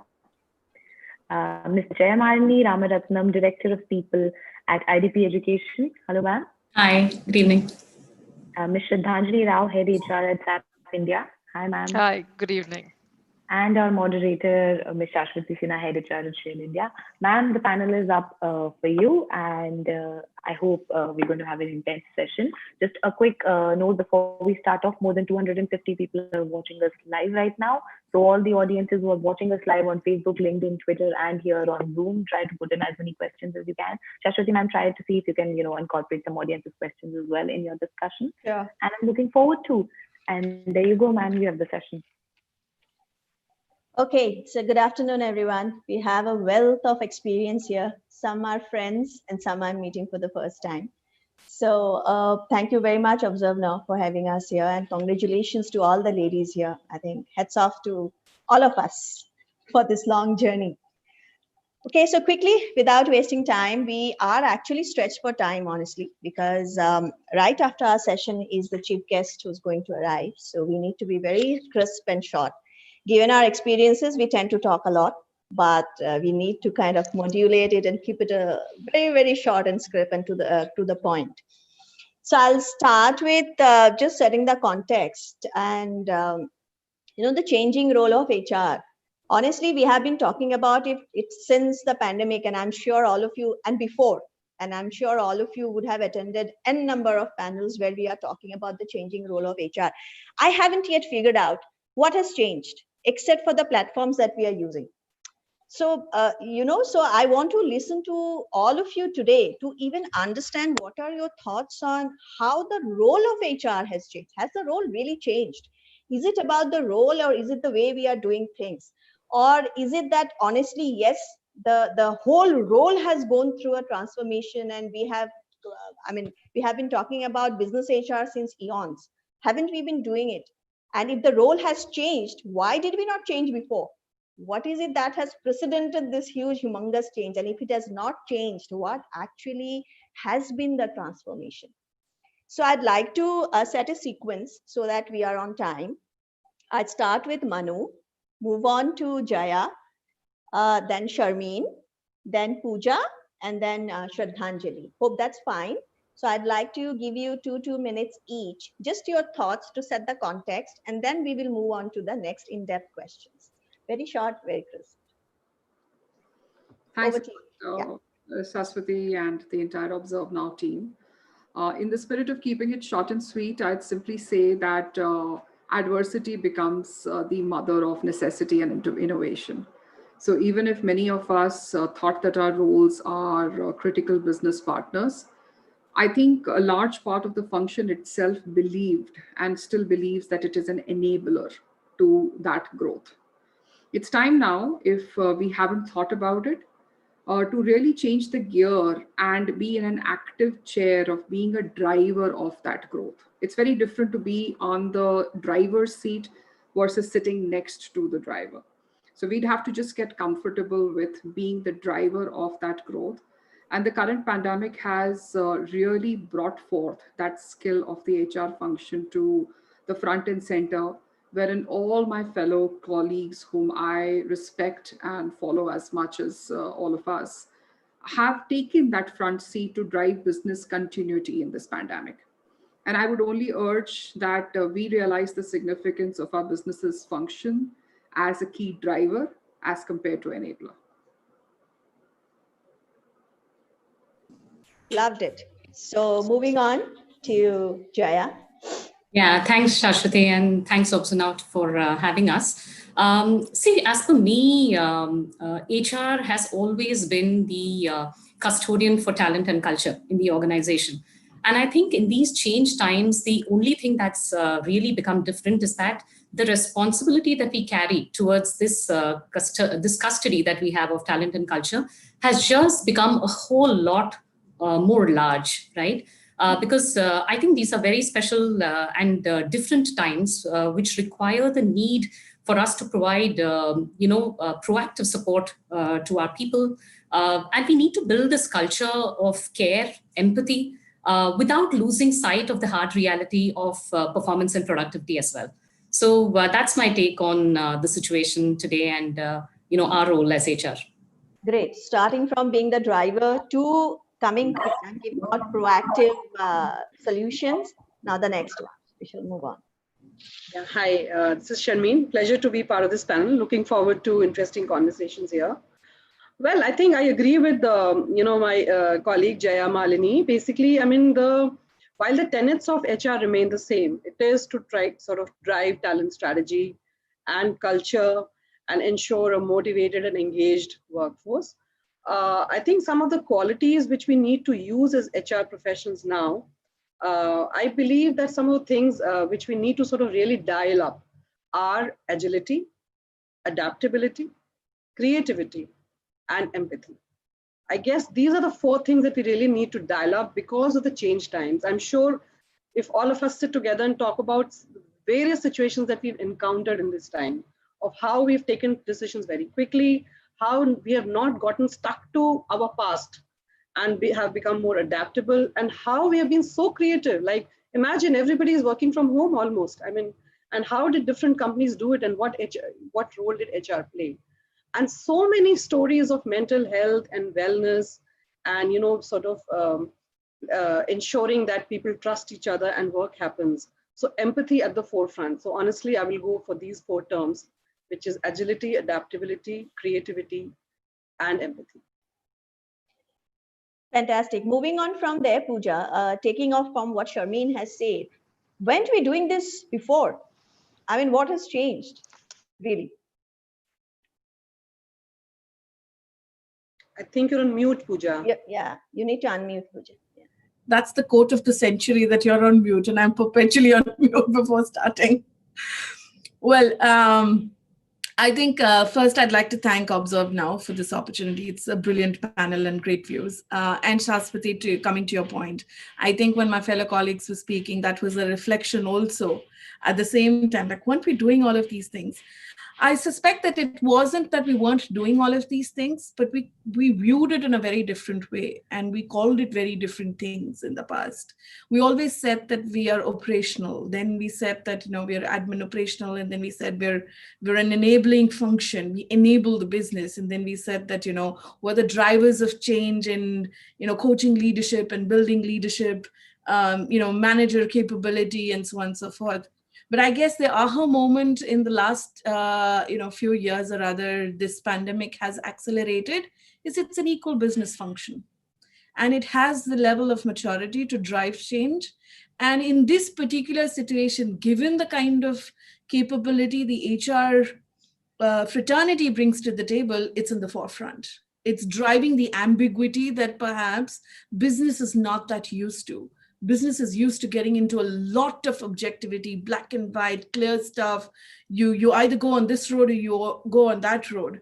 But here, I think we're navigating through the uncertain times. We don't know what to do. And we're also learning along the journey and evolving along the journey.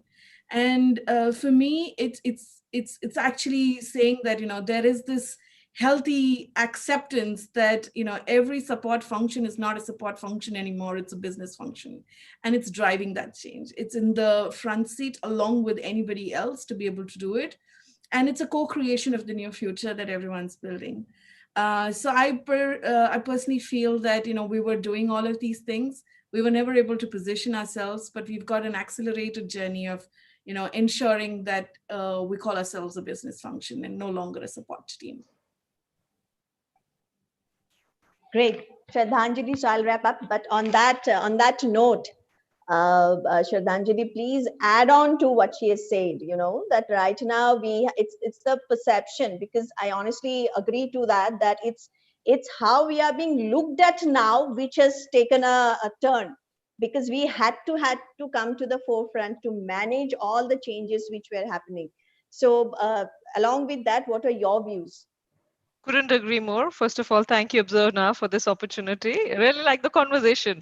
We always had the seat at the table. I've always said this in multiple forums. It was not about a seat at the table. It was what you did with that seat.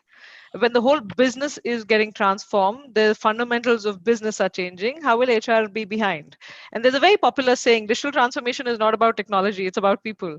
And there couldn't be a better time than this pandemic, unfortunately, that taught us that on fast track. We've been speaking about experiences. This was the point where we lived that, right? We got up and changed processes faster than we've ever done in many years together. And it was an external circumstance that got us there. But we went away from saying, okay, are we reporting on outcomes? Are we reporting on impact? And I really believe that we've gone far ahead. We've become architects of experiences. We've been advocates of culture. How do you create belongingness in an environment which is virtual? Our workplaces have become a screen of 12 to 14 inches, right? Sometimes bigger if you have a bigger laptop or a screen in front of you, but that's what it is. How do you create that culture of accountability, of engagement? It's not about how engaged are employees and how many events you're doing, but how can you build accelerated trust? How can you enable your leadership? And specifically, one thing that I would like to add on as an HR community, we have to ramp ourselves up in terms of digital dexterity, right? Or even how we are looking at things. It's not just about a process. If the end consumer is at the heart and center, what's that overall experience looking like? What can I do with technology today that replaces every other intervention, and where the human touch is required, where do I put that, right? So we are really thinking of business today from a very different dimension, and that's absolutely critical. There couldn't be something which is more important than empathy and resilience in these times, as some of the fellow speakers spoke about. We're living that, but we have to not just live for ourselves as HR, we have to do it across the organization. So those are the first thoughts. Fantastic. So I think we have covered it. No need to wrap up. So we are aware that we have come to the driver's seat and we are now being perceived as the driver. This is always a question of perception when it comes to HR. HR kya karta hai is very age-old thing, which I think has now the pandemic has given the opportunity for us to now nobody says HR kya karta. I haven't heard it for a long time now. So moving on from there, Shraddhanjali, I'll stay with you. Now what has happened is because we have started using technology a lot. We always had data. Some organizations had it more, some had a little less, some were doing it manual, some were doing it automated. Having said that, we have always had data and we have moved with data and numbers. But now the data coming in is from multiple different directions and it is humongous, right? So there's a huge amount of data with a simple attendance record or timesheet. There's a huge, humongous thing which is happening with a lot of variations. Today, containment zone, tomorrow something else. So how are you using this data? And productivity is the buzzword. Let us all be very clear. End of the day, it's business. So that's the buzzword. So how is it that you are channelizing this data analytics into employee experiences, and what kind of interventions, and very crisp 2-3 interventions maybe, that you have done or planning to do in your specific forum, and how do you drive the employee experience through it? So I think since you spoke about productivity, let me take that head on, right? Productivity by policing people is no good. I truly believe that. And I represent a tech firm. I cannot tell you. Innovation is heart and center. We build our products that are at the heart and center of our customers' businesses. So unless employees in my organization are doing their best, bringing their best, and are holistically okay, there is no talk about number of lines of code that was delivered. And I'll give you specific examples, right? I'm sure all metros, people didn't have to travel, they saved 2 hours. But what did you do with the 2 hours that you saved? And then we saw immediately people overcompensated. People are not getting up from laptops. I'm sure, I heard the previous panel also talk about it. We had to go back and tell people stop burning out. And, let me give you a 3-dimensional view of how we looked at this and how we're truly looking at how we're focusing on our people, keeping them safe, happy, and obviously equipped with the right resources. If I look at the home front, classical example, we've introduced something called Family Care Life. Now, I'll be honest here that I introduced it not knowing COVID. I introduced this 1st of March, but it is a leave over and above the sick leave, which somebody can take for family members, including pets. Right, the whole definition of family is changing for us, and we need to be cognizant about it. We did a whole lot of EAP, employee assistance program enablement, a whole lot about mental mindfulness, mental resilience, about caring responsibility. Something as simple as if the 2 parents are working, how do you manage 2 young kids at home? Right? They're not going to sit quietly. So what are things that you could do? And you had to get really practical about it. When it came to work, I want to give a classical example. I'm sure most companies have these annual surveys. We get a big report. Within the first 4 months of the pandemic, we had 3 surveys, very short ones, done to capture exactly what people want. The first one told us they need more communication. It was a situation nobody knew about, so we communicated more. The second one told us they need more support. The mental wellness ask kind of came out, and my heart goes out because it's the first time in a country like India that taboo was broken. People did not hesitate to pick up the call and speak to a counselor, which was great. If I look at the last one, which is, we spoke about home, we spoke about workplace, and we spoke about leadership. We had to revamp our leaders. Let's be honest about it. Our leaders are human, right? They didn't have a playbook to run this pandemic. So we had to really build in and saying, how do you lead from the front at a time of crisis? How do you build empathy? We did specific sessions with them and first level leaders and senior leaders, to adjust to the different styles, really go out there and do check-ins, and not for the sake of check-ins, but to do honest conversations, trust building conversations. So just as some examples out there, one thing that I do definitely want to call out is the toolkits that we prepared. And it was a very uncomfortable time for a lot of leaders because you're used to water cooler conversations, going with your team, picking up that coffee. How do you do a connect like that? Obviously people figured it through the way, and we have obviously more engagements as we are planning through the next steps. But clearly mental health and wellness stays up there strong. For me, productivity comes from innovation, and innovation comes from being able to be authentic at work and workplace. Fantastic. Loved it. So I think in the interest of time, quickly moving on to Sharmin. Sharmin, again, your area, your industry is service, more like you're providing a service through a product, InfoEdge. So now the point is in your area, because business hit has already been there. So there is a hit to the business that everybody acknowledges. There is a hit. In such a scenario, taking up from what Shraddhanjali has said, productivity has to be there, efficiencies has to be brought in. So what are any interventions that you have done to upskill people to kind of ensure that the productivity, mental health is one part. Besides that, any kind of upskilling interventions that you would have done, we'd love to hear about it. Yeah. Again, at the interest of time, very crisp and short. Sure. So just to sort of clarify, we're a consumer internet company, Saraswati. Yes, yes. We have sorry. portals like Naukri, 99 Acres, etc. And yeah, so I mean, yeah, we had very interesting set of problems at our hand. There were certain businesses which had completely sort of come to a standstill, and they had a surplus headcount. And there were certain businesses which were actually small in the context of InfoEdge, but they actually needed headcount because they are not linked to economy, and they were growing despite the pandemic. Like Jeevan Sathi, it's a matrimonial service. People do get married. Shiksha is an education portal. Awesome. I mean, people want to look for educational opportunities and want to look for life partners. So what we did is that we actually moved around a lot of people to ensure that we did not have to take the extreme step of asking people to go. As a company, we do not believe in firing people, first of all. So logically, we actually did a skill set map and said who can be transferred. And actually, HR led the way. I had a lot of recruiters who were completely, work for them had completely come to a standstill. And we actually moved them into sales role, deputed them into sales role. We moved some of them into client-facing hiring services, kind of a thing. Communicating a lot with them. And again, like I mentioned, having a lot of empathy in the entire process. So that is one thing we did, moving people. Secondly, we actually said, I mean, everything has changed, and we cannot actually go back to the last year and say, okay, what were people's targets and what kind of targets should they be driving in this year? And we said, okay, let's move to monthly goals. Let business leaders, actually sort of talk to people or actually look at it on a month-wise basis. So that is one thing. We said, okay, performance management has changed. It is monthly, do real-time conversations, agree with your managers what you're wanting to do. So that's the second thing we do. The third thing was that since you mentioned skilling, we actually, we run an online platform called iLearn, which is a virtual academy. We have lots of courses.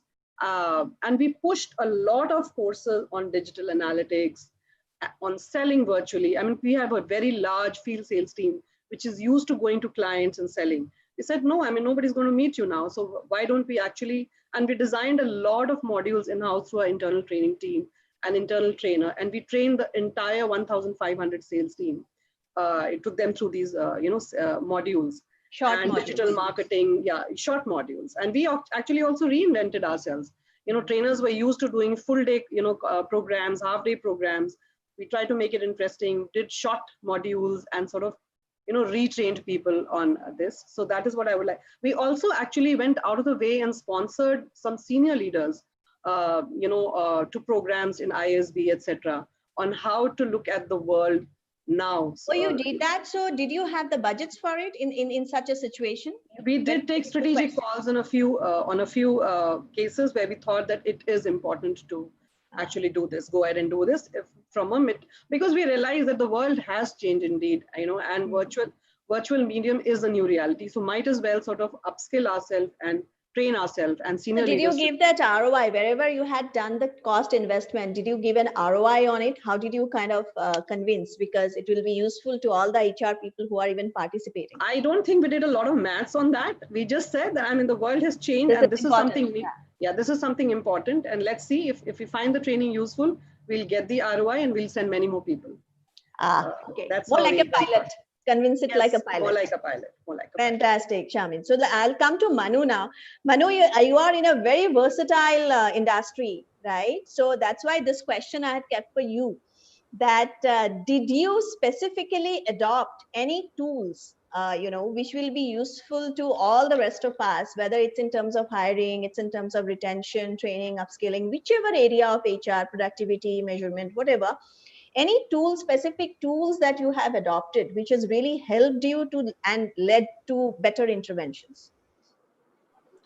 Thanks for the question. And as I was looking at the question that you had shared, what came to my mind, and this is where I would detach the response from the word tool to the word experience. Our entire endeavor in the pandemic has been to focus on experience, because this pandemic, as everybody else stated, is like nothing that we saw in the history of humankind. And everybody amongst us is grappling to tackle with what's coming in front, whether it's every day, every minute, the roles that we are playing, cultures getting co-curated between home and office front. Your kid suddenly walks in, what do you do? So experience is something that we have focused a lot on. And I would urge everyone to read this book, which is Workforce of One by David Smith. Yeah. This talks about how the world has to change for experience, not one for all, but really experiences which are one is to one. And that is where the heart of our endeavors has been at Sony Pictures Networks. I will give you an example in the interest of time, and the audiences can get in touch with us later. We post a lot of these credits on our social media as well. One of those experiences that we realized early on was the loss of personal connect. Our industry, and specifically my company, we love to meet people in person. We get our energies, we get our chemistries from meeting people.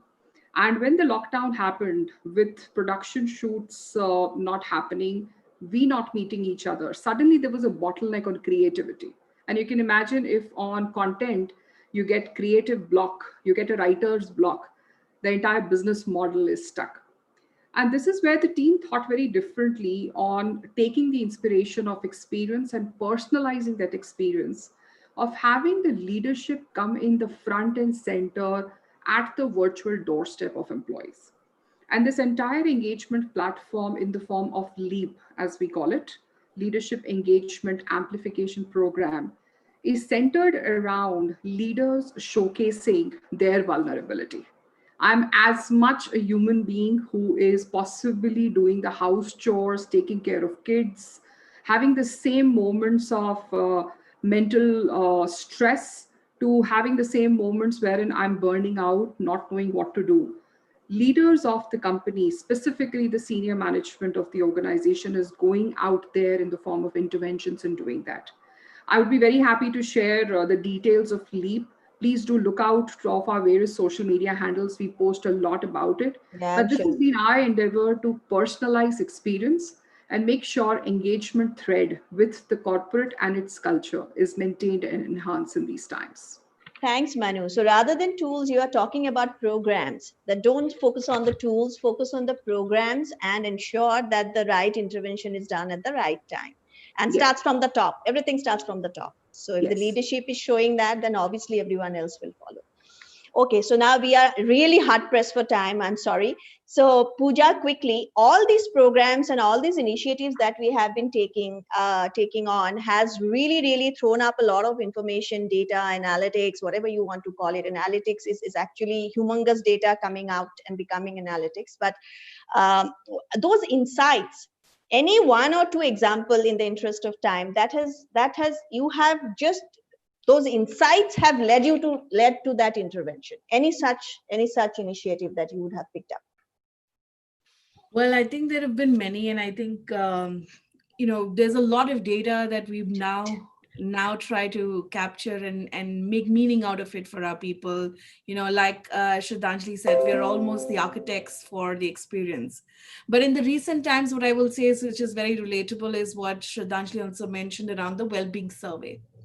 And we also did a well-being survey thrice or four times. This is our fourth, and we've seen a diminishing rate of the scores. Like the scores have actually started to go down, and it's not perhaps because they haven't got the right support. So they're getting all the support. The client-facing roles are getting all the support in terms of safety, but there is a lower score.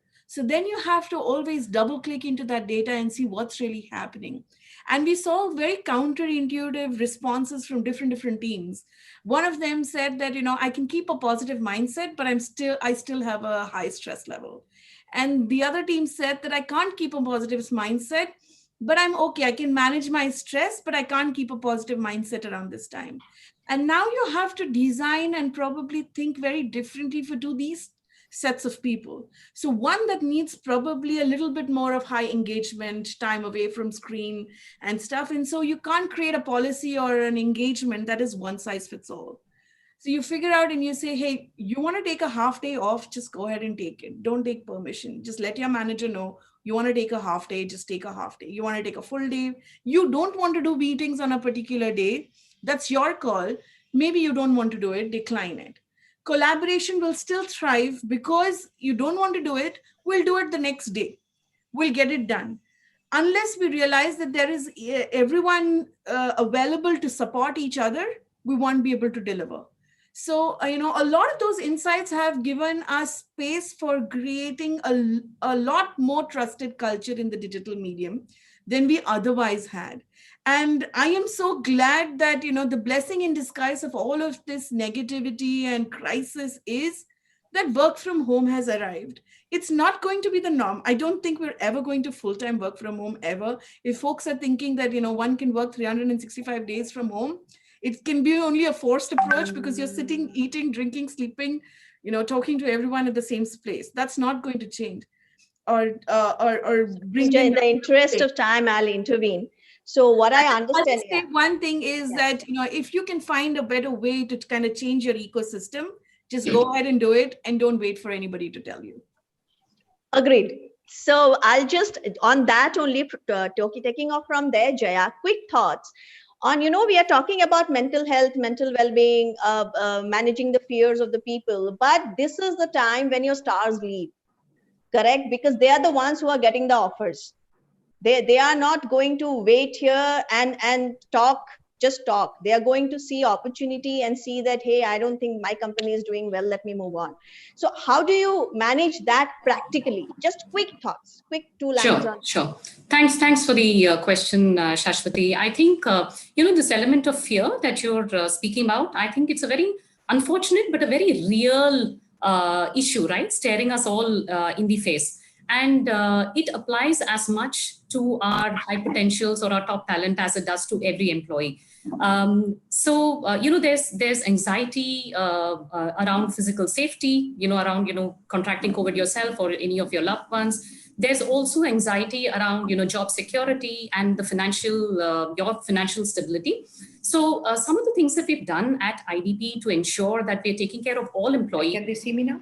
Our top talent. Is that we've been absolutely honest and transparent with all our employees as to where we are as a company, right? And the thing is, we've ensured that our employees are not surprised by any action that we might happen to impact them either directly or indirectly. So we've kept the lines of communication open with them. We've been absolutely honest with them. They know exactly where the company is positioned, what to expect, almost co-opting employees in the entire change process. As a result of which we've actually made the environment a lot more sticky now as compared to what it probably was earlier. And then, of course, like I think all my other co-panelists have said, we focused big time on well-being. We brought physical and emotional well-being right into the center of employee experience. For our top talent, we didn't really want to lose the focus on performance and productivity. So we've actually moved our entire recognition programs into a virtual format. So we've actually hosted on a regular basis virtual awards events, which are actually hosted by the regional leadership team. And all those success stories are shared with the entire organization at large. And them motivated. Done. Yes, absolutely. It motivates not only winners, but also all employees, who know that this is possible to do even in a situation like the pandemic. Correct. So Jaya, I'll intervene because I think our esteemed guest is also here and we have just run out of time. So I'll just intervene and stop you here. So Sure. Any questions? Thank you very much, guys. And I don't think I have time for wrap up also. So I'll just hand it over to Tanya. Ma'am, I can see you here. Ms. Gandhi. It's an honor to be even be here in the same platform with you. So I'll just wrap up this session. I have my esteemed friends here who have been sharing their thoughts. I'll just wrap it up here and hand it over to Tanya, who can take it forward from here. Thank you so much, Ashwati ma'am, and thank you to all my panelists for your wonderful insights. And I welcome Honorable Miss Menka Gandhi ma'am, who is an ex-Union Minister and also a Member of Parliament at the moment. Namaste ma'am, we are very honored to have you. Ma'am, just to fill you in as to what we are doing here is that, today is a superwoman panel that we have put together. And thank you for agreeing to award all these lovely ladies for the struggle, for the hard work, and for what they've achieved, the best that they've achieved during this time in their lives. And to be honored by you, I think it's a great honor for all of them. Before I move on, ma'am, I would like to take a minute to thank all our partners who made this event possible today. Our HR ecosystem partner, KPSoft, powered by Naukri.com, talent partner, Talent on Lease, transformation partner, Goodera, CSR partner, Pleasing Stride Foundation, academic partner, Shiksha Anusandhan, hospitality partner, Crown Plaza, and office space partner, Patika.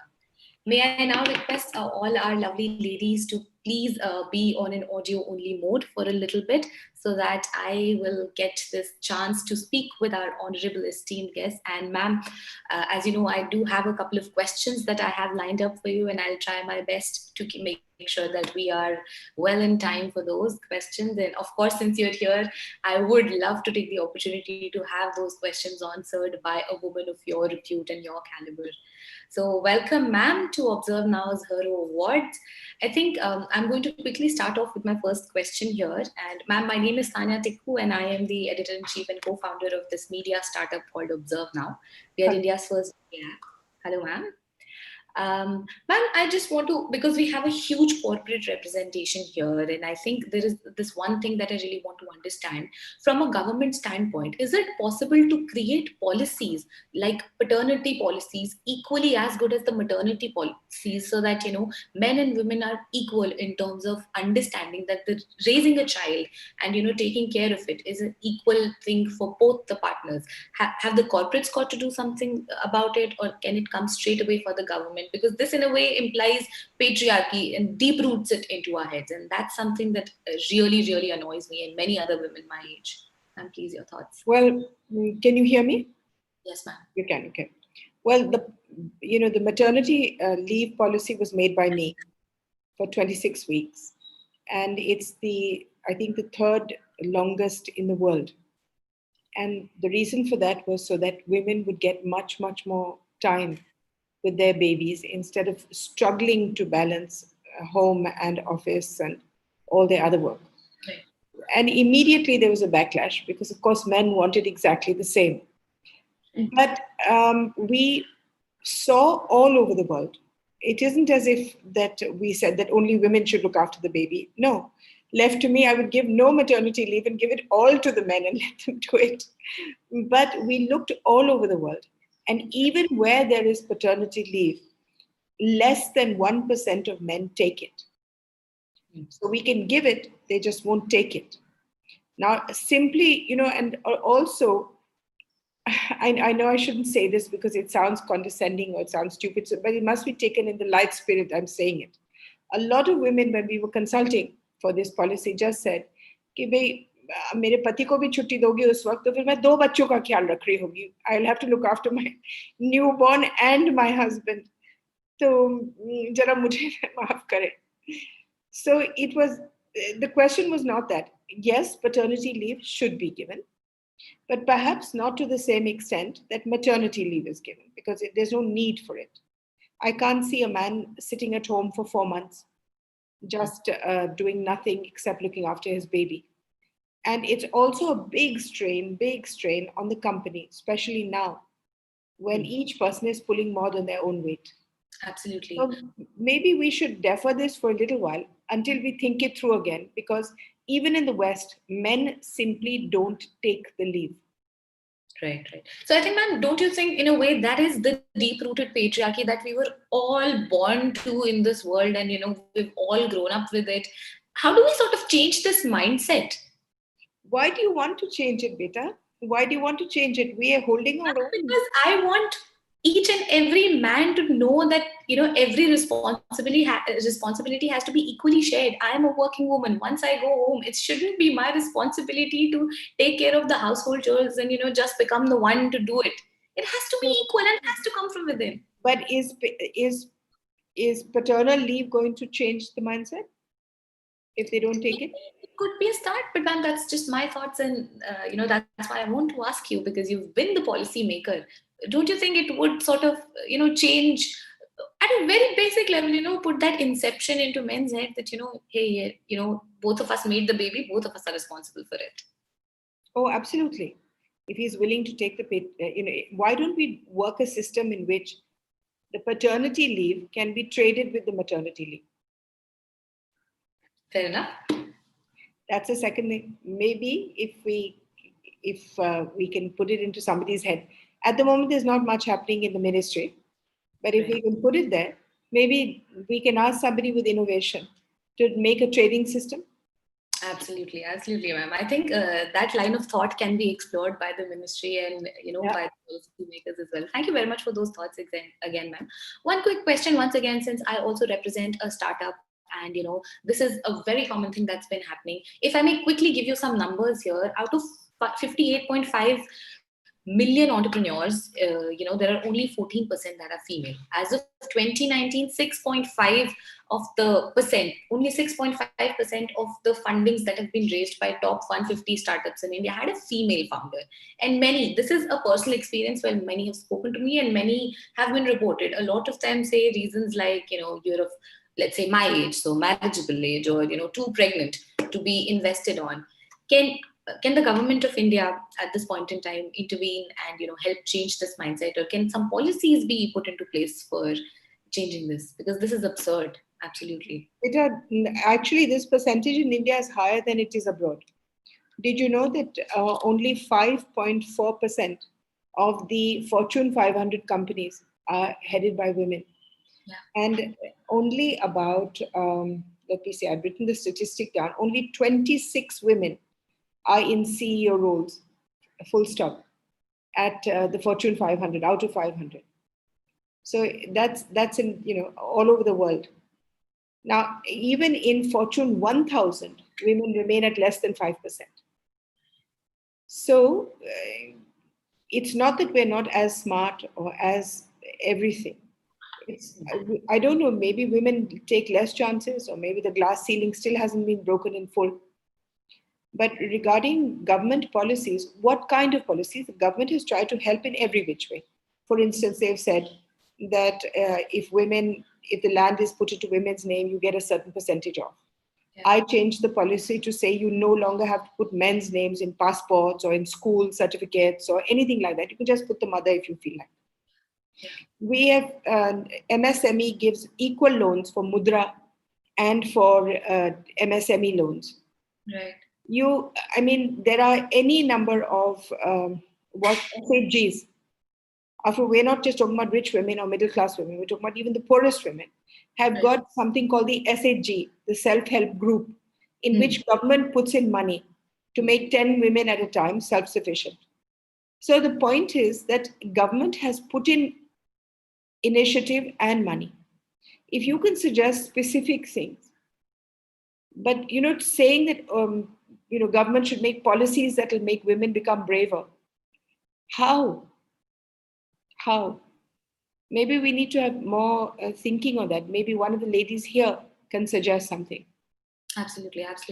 And maybe my school of thought is, I think this has to come from, first of all, the women. Women have also got to understand that there are responsibilities that they have towards. I'll give you an example.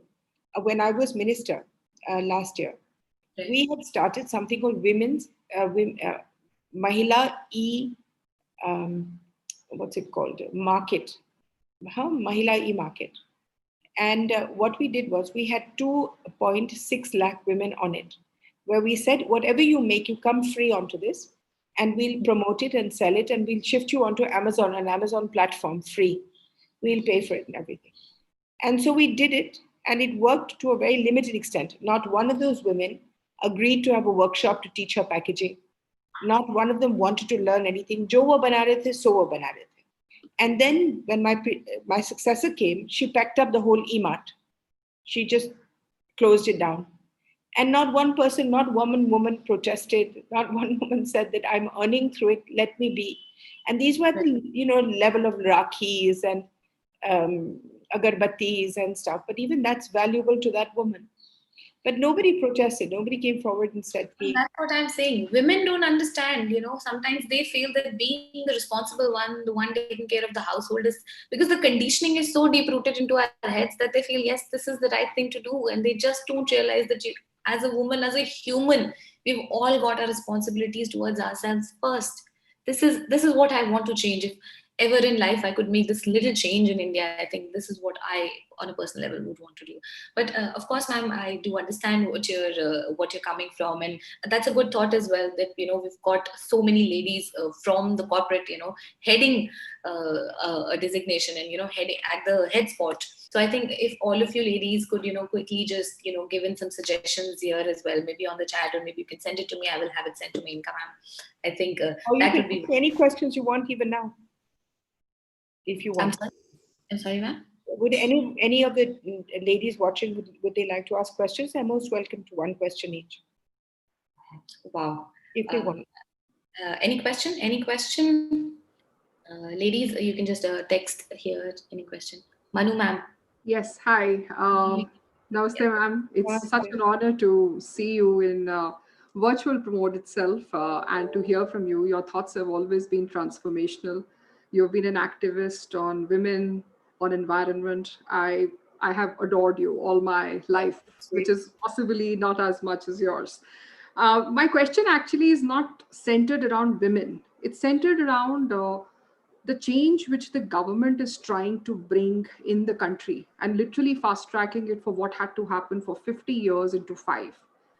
What is that opportunity space where you say that a lot of corporate professionals' minds contribute to that?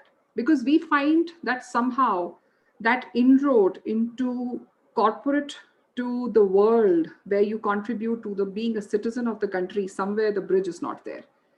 And I'd love to hear your thoughts there. I don't know, darling. I don't know what's holding us up. It's so easy to change society for the better.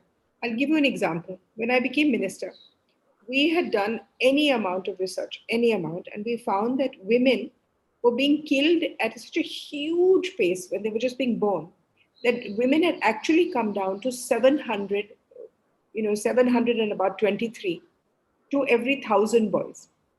And then I came across an even more distressing statistic, which was I gave a national award to a group in Bombay, which gives food to cancer hospitals, just for the children.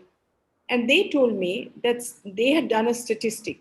I think there were 17,000 children that they fed every day who were in various hospitals for cancer. And they said 70% of the children in cancer hospitals were boys. Not because boys got cancer, but because when girls got cancer, they simply stayed at home and were left to die, whereas the boys went to a hospital to give them a chance if possible. Those two statistics were so horrible that we started Beti Bachao. And I have to say that within 1 year, without spending any money, just turning it into a national thing and pursuing it from morning to night, we managed to raise from 723 per 1,000, we got it to 950, which simply meant the killing stopped. The killing absolutely stopped, and it remains stopped. It's not that it's reversed. It may not have gone to 1,000 each, but the killing stopped. So it's India is ready for change. It's ready to change for its women. The point is, you asked me a question, what is the bridge? I have no idea. Government is giving money. Loans are coming for men and women alike. The mudra is available to all, rich or poor. That it may not be a large amount of money, but it's still a small little bridge. Absolutely. Then government established a skill development ministry. I have to say this, not one woman came forward to either teach skills or learn skills. All of it was dominated by total, what I would use the word kachra, NGOs who came in to earn money, cheat everybody, teach nonsense. For instance, in my own constituency, Sultanpur, an NGO got 5 crore rupees to teach 16-year-old Muslim girls laser surgery. It's so frightening to go to a 16-year-old for laser surgery, which is the most difficult thing in the world. And, girls who had never come out. I mean, these young Muslim girls had never even been outside their homes or communities. So, I mean, I had that cancelled immediately. But I'm just saying this ministry does not work.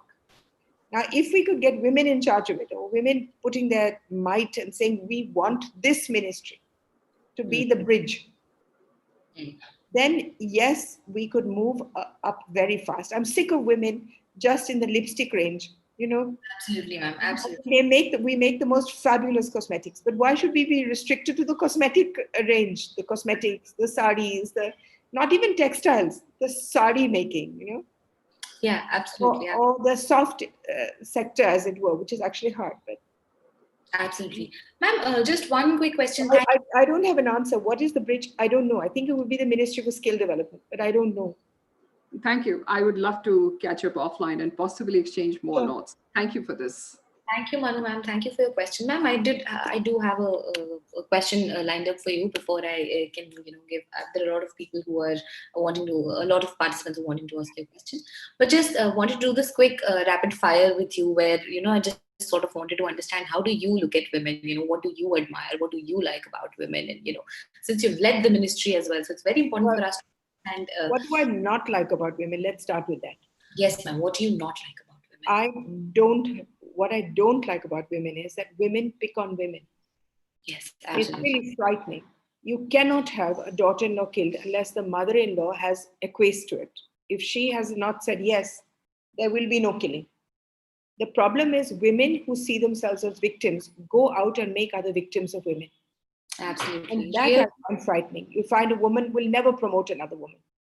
A woman will say, oh, this woman has only come up because she was sleeping with the boss. We find even in Parliament, a large number of women will turn around and say, oh, that woman is only here because she's so-and-so's girlfriend, or so-and-so's mother or daughter.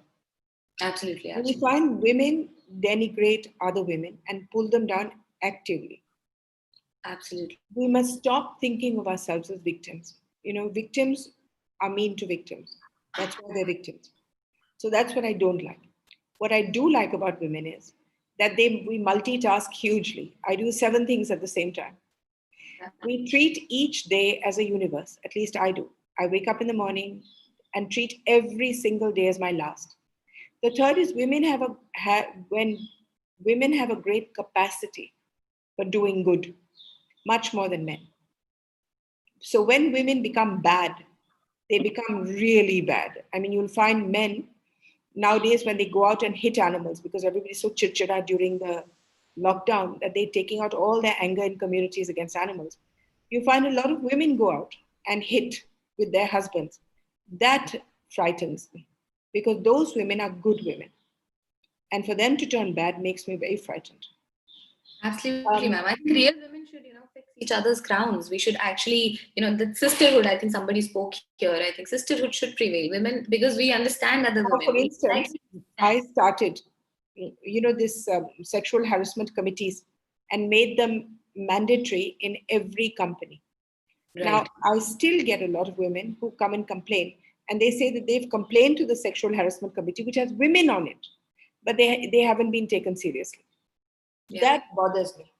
The Women's Commission also does not take itself seriously. We simply don't take ourselves seriously or each other seriously. And what can change that, ma'am? What do you think can change that? Nothing. Because again, years of social conditioning, ma'am, that's the problem. So many women my age, all of them well-read, well-educated, are now just waiting to get married to rich men and just chill for the rest of their lives. They're educated. I see nothing wrong with that. I see nothing wrong with that. I see nothing wrong with wanting to get married and live happily ever after, even if it's rich. But the point is that I don't want women to diss other women. I don't want women to bothers me, because when a woman pulls up another woman, pulls her up, then it's wonderful. So, and I find women make good ministers. We're hardworking, less ambitious, but more understanding of what power is about, which is service. And the same applies to all women who go into businesses, companies, self-help groups, NGOs. So that's what I like about women. Also, they have a much better sense of humor. I'm sorry, ma'am, I didn't catch that. I'm sorry. We have a much better sense of humor. Yeah, we do. We do. I agree with that. Ma'am, who's your favorite woman politician, female politician? I don't have favorite female. Maybe you're the one you admire the most for whatever reasons best suited to you. Not politician wise, darling. I admire people. I don't think of them as men or women. I just think of them as beings who came and did some good. You know, people who, like Rajendra Singh, who has put water bodies all over India. People who plant trees, people who look after beings, people who look after the disabled. I run 5 orphanages. I had 16,000 children in my care for the last 20 years. Right. I admire all of them. But then on another level, I admire children who are on the street and have no option and yet have a smile on their face. I admire, one day I stopped at a dhaba to eat in the middle of nowhere. And there was this woman who was absolute tatters. She had nothing to wear. She looked just pagli bolte hain, And I called her and I said, come and eat. And she said, no, I can't eat with you. And I said, okay, I'll pay you. For everything you eat, I'll pay you money. So she came, she sat down, and I gave her what I was eating, which is 2 roti and dal and 2 sabzis. And before she ate, she picked up the rotis and she went and fed them to a dog and then came back. That kind of woman, जिसके पास कुछ भी नहीं है और फिर भी आधा आधा करती है दुनिया के साथ. Absolutely. That's empathy hai, compassion hai. That's right. I admire the quality of compassion in anybody. That would be my hero. Absolutely. It doesn't matter who it is. Absolutely. Again, we should not be promoting any kind of gender biases here. So compassion is an amazing economic thing as well. It runs. I was listening to Jay Malini, and this time, and the things that she said about what she's done in her company, that comes from a root of compassion.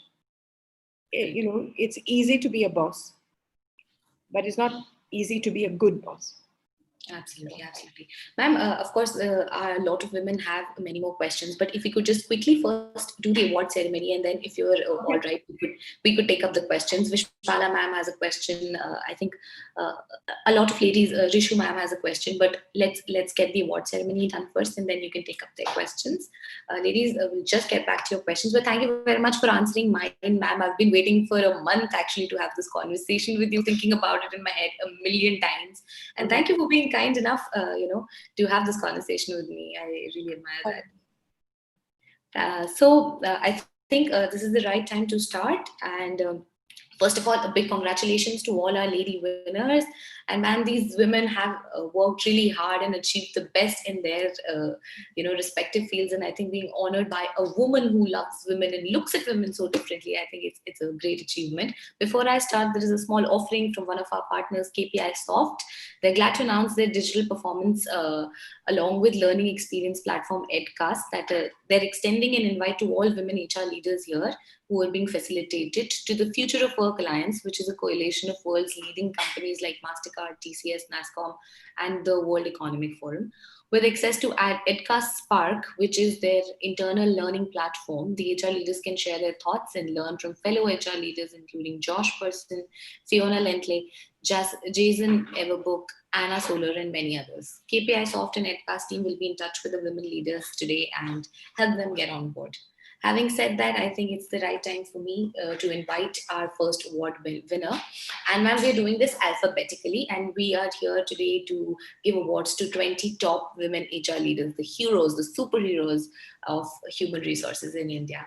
May I please invite first Dr. Ankita Singh, who is the Senior Vice President and Global Head HR at IT Admin and Travel at Cygnus Datametrics. Can I have Ms. Ankita Singh here on the panel? Ma'am, just a quick intro about Ms. Singh. She's had over 19 years of experiences and has led various aspects of human resources across businesses. And she's completed a lot of prestigious certifications, including one from Howard School online and on sustainable business and strategy. And we at Observe Now really salute you, Dr. Ankita, and are proud to present to you the Hero Award. Congratulations. I don't know how you've had 19 years. You look 19 years. Thank you. Thank you so much, ma'am. It's an honor to get it from you. And thanks, Observe Now team, Tanya and Jeet. It's an absolute honor. Thank you so much. Thank you, Ankita ma'am. And may I now move on to my next panelist. The next award winner is Ms. Deepa Chadda, who is Senior Vice President, Head HR of Corporate Affairs at Vistara. Ms. Deepa actually brings with her 20 years of experience working across different dimensions of people function at telecom, software, and she's earlier worked with a lot of renowned brands like Bharti Airtel, Ranbaxy, Jabong. She is one person who really enjoys her morning run, and we at Observe Now salute her for being this inspirational leader that she is, and are proud to present to her this Observe Now Heroes Award. Good. Congratulations. Are you on the HR of Vistara, the airline? Deepa, you're on mute. You're on mute. We can't hear you. Yes, I'm with Vistara, the airline. Yeah. Now I'm going to give you your award on one condition, and that is that you tell Vistara, I travel with Vistara four times a month. And each time I give it in writing that no vegetarian in India eats paneer. So can they please give us just potatoes? I'll take that feedback very seriously and pass it on to my in-flight team. I will do that, and I will close that loop also with you. Thank you. Congratulations. But just on a thank you note, I must say that your message was very inspiring. Thank you, Tanya, for this honor. It's a great privilege and honor to be here. But your message on being a boss and a good boss, and the journey between the two is a difficult one, and especially on compassion is something which is going to stay with me from here on in my journey ahead. Thank you so much for that. Thank you. Thank you, Deepa ma'am, and congratulations. Thank you. We will now move on to our next awardee, and that's Ms. Jaya Malini Ramaratnam, Director of People Experiences, South Asia at IDP Education. She's had more than 20 years of experience, and that's been spanning across business partner, corporate specializations. She's an alumni of XLRI Jamshedpur. She's worked in very diverse industries like healthcare, consumer durables, and worked with brands like Ranbaxy, Motorola as well. She is, she's pursuing her passion as well on the side, that's classical music. And we at Observe Now salute her for being an inspirational leader and are proud to present to her the Observe Now Heroes Award. Congratulations. Thank you so very much, ma'am. Very well. I was listening to the tail end of your speech, and I liked it very much. I wish I'd listened to the beginning as well. Thank you so much. It's a tremendous honor for you having called out my name in the end and also receiving this award from you. So thank you so much. And Tanya and the Observe Now group, thanks a lot. I think you've placed me in a very elite company. If I look at the other group of awardees as well, I feel very humbled, and thank you once again. Thank you, ma'am. Okay, let's now move on to our next awardee. And Ms. Mahalakshmi R. She's the head HR at Mondelez International. Sorry to say, but thank you for, I don't want to be biased, but I love your products. Thank you for that. Just a brief introduction about her. She's a member of the Middle East Asia team, and she has been in the company for the last 4 years, recrafting their talent strategy, impacting their talent brand, jump shifting engagement and retention. She comes with 22 years of experiences, and she's worked across HR in various sectors in FMCG, telecom, pharmaceuticals, consulting, etc. We at Observe Now salute her for being an inspirational leader for women and are proud to present to her the Observe Now Her Award. Congratulations, Mahalakshmi. What products are these? What products are these that you create? Ma'am, we can't hear you. Mahalakshmi, ma'am, we can't hear you. You have to unmute. Yes.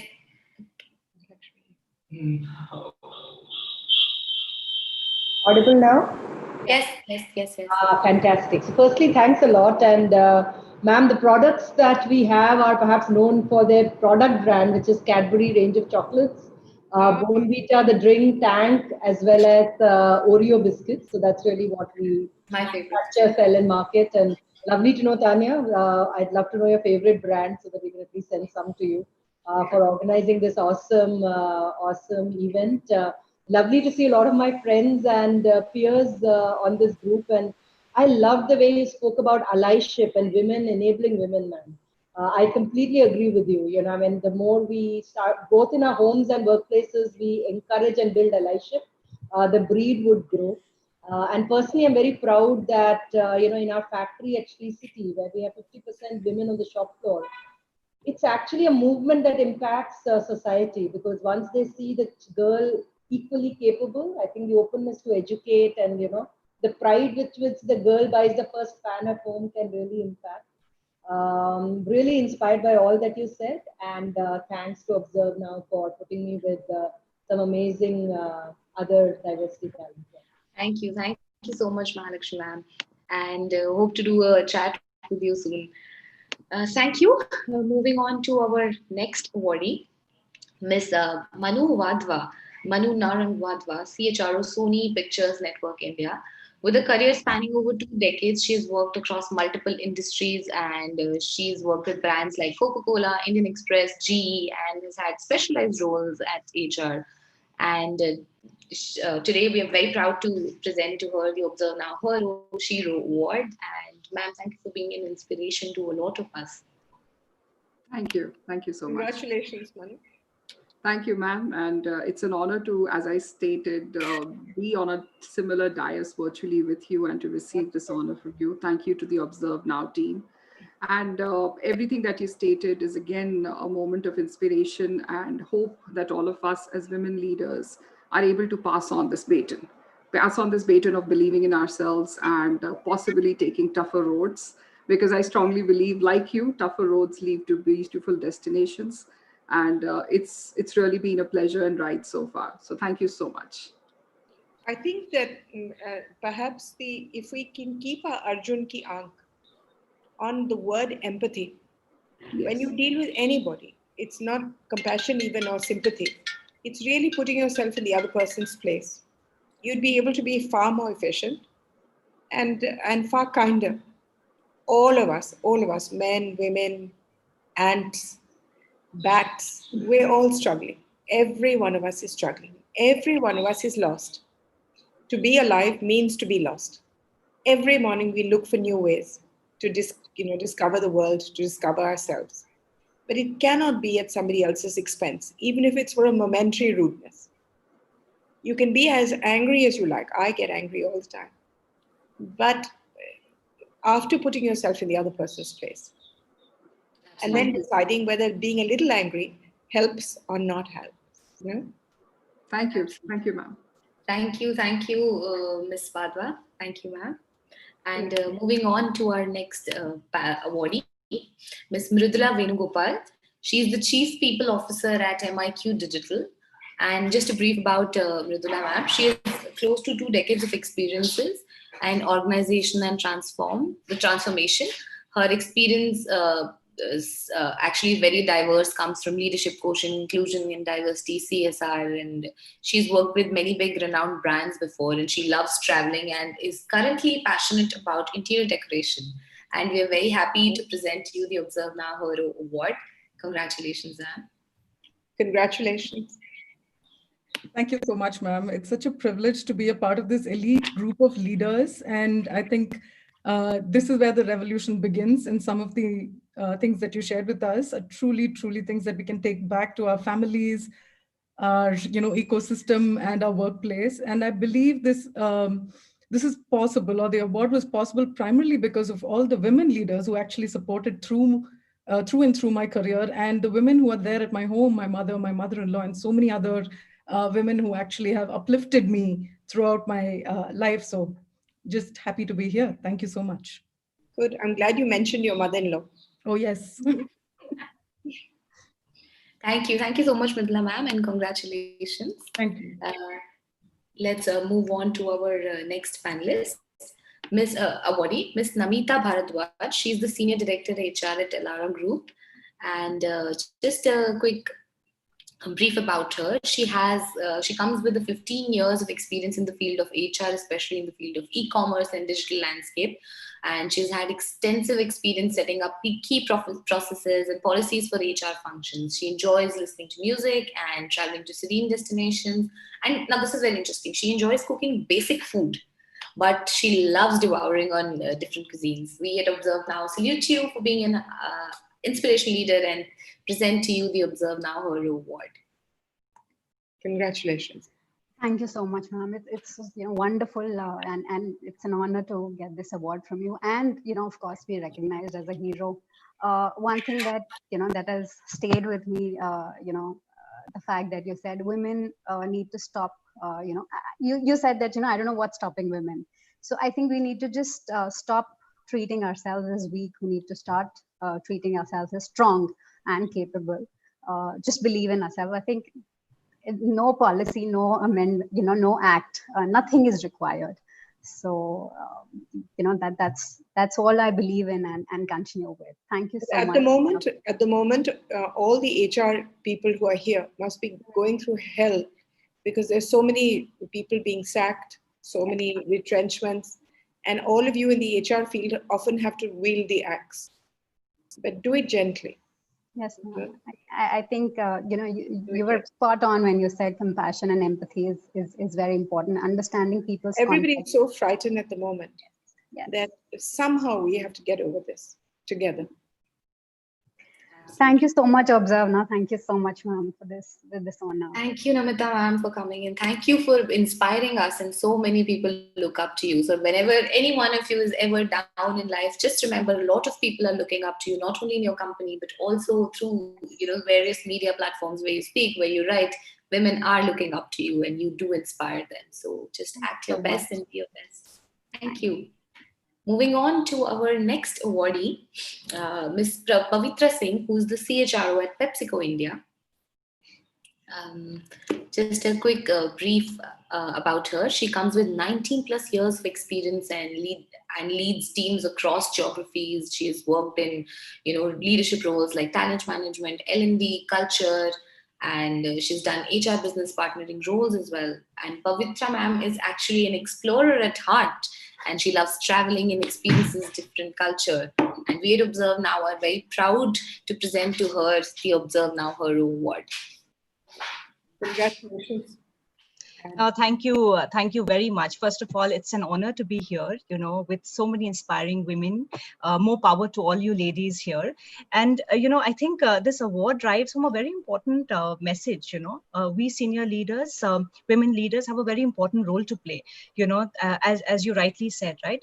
Our role is to kind of lift other women, pave a path for the next generation, make our women more confident and courageous. I use the word courage because I think that's what is very important. Speak your mind, do what you really want to do. So thank you so much. It's a privilege and an honor once again, and this forum is fantastic. So thank you very much. Thank you, ma'am.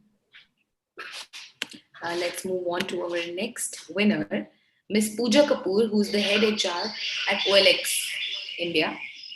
Just a brief about Ms. Pooja. She's an accomplished business leader with over 19 years of experience in human resource, having served in various leadership roles. I'm sorry? Google and dunnhumby, a lot of those companies. She's also an alumni of IILM Delhi and XLRI Jamshedpur. We salute her for being an inspirational leader and are proud to present to her the ObserveNow Hero Award. Congratulations, Pooja. Thank you very much. Thank you very much. It's a pleasure to be a part of this elite group and also to receive the award from your end. I think the one thing that I'd still say is for women, it should always be never be a part of the problem, be a part of the solution, and be a student of life. It will teach you a lot of things and you'll keep navigating through the journey. I think that's something that has stayed on with me, and I think we've navigated the journey through like that. So here it is. Thank you so much. You're in OLX, right? Yes, absolutely. Okay. Can I sort of go off a tangent and ask you for a favor as well? Sure. You know, it is illegal for all the selling platforms to sell things that are not banned by government. Now, OLX and some of the other platforms, I think OLX was the first to show the way, have been selling animals online. You know, people are using your platform to sell illegally dogs, cats, rabbits, whatever.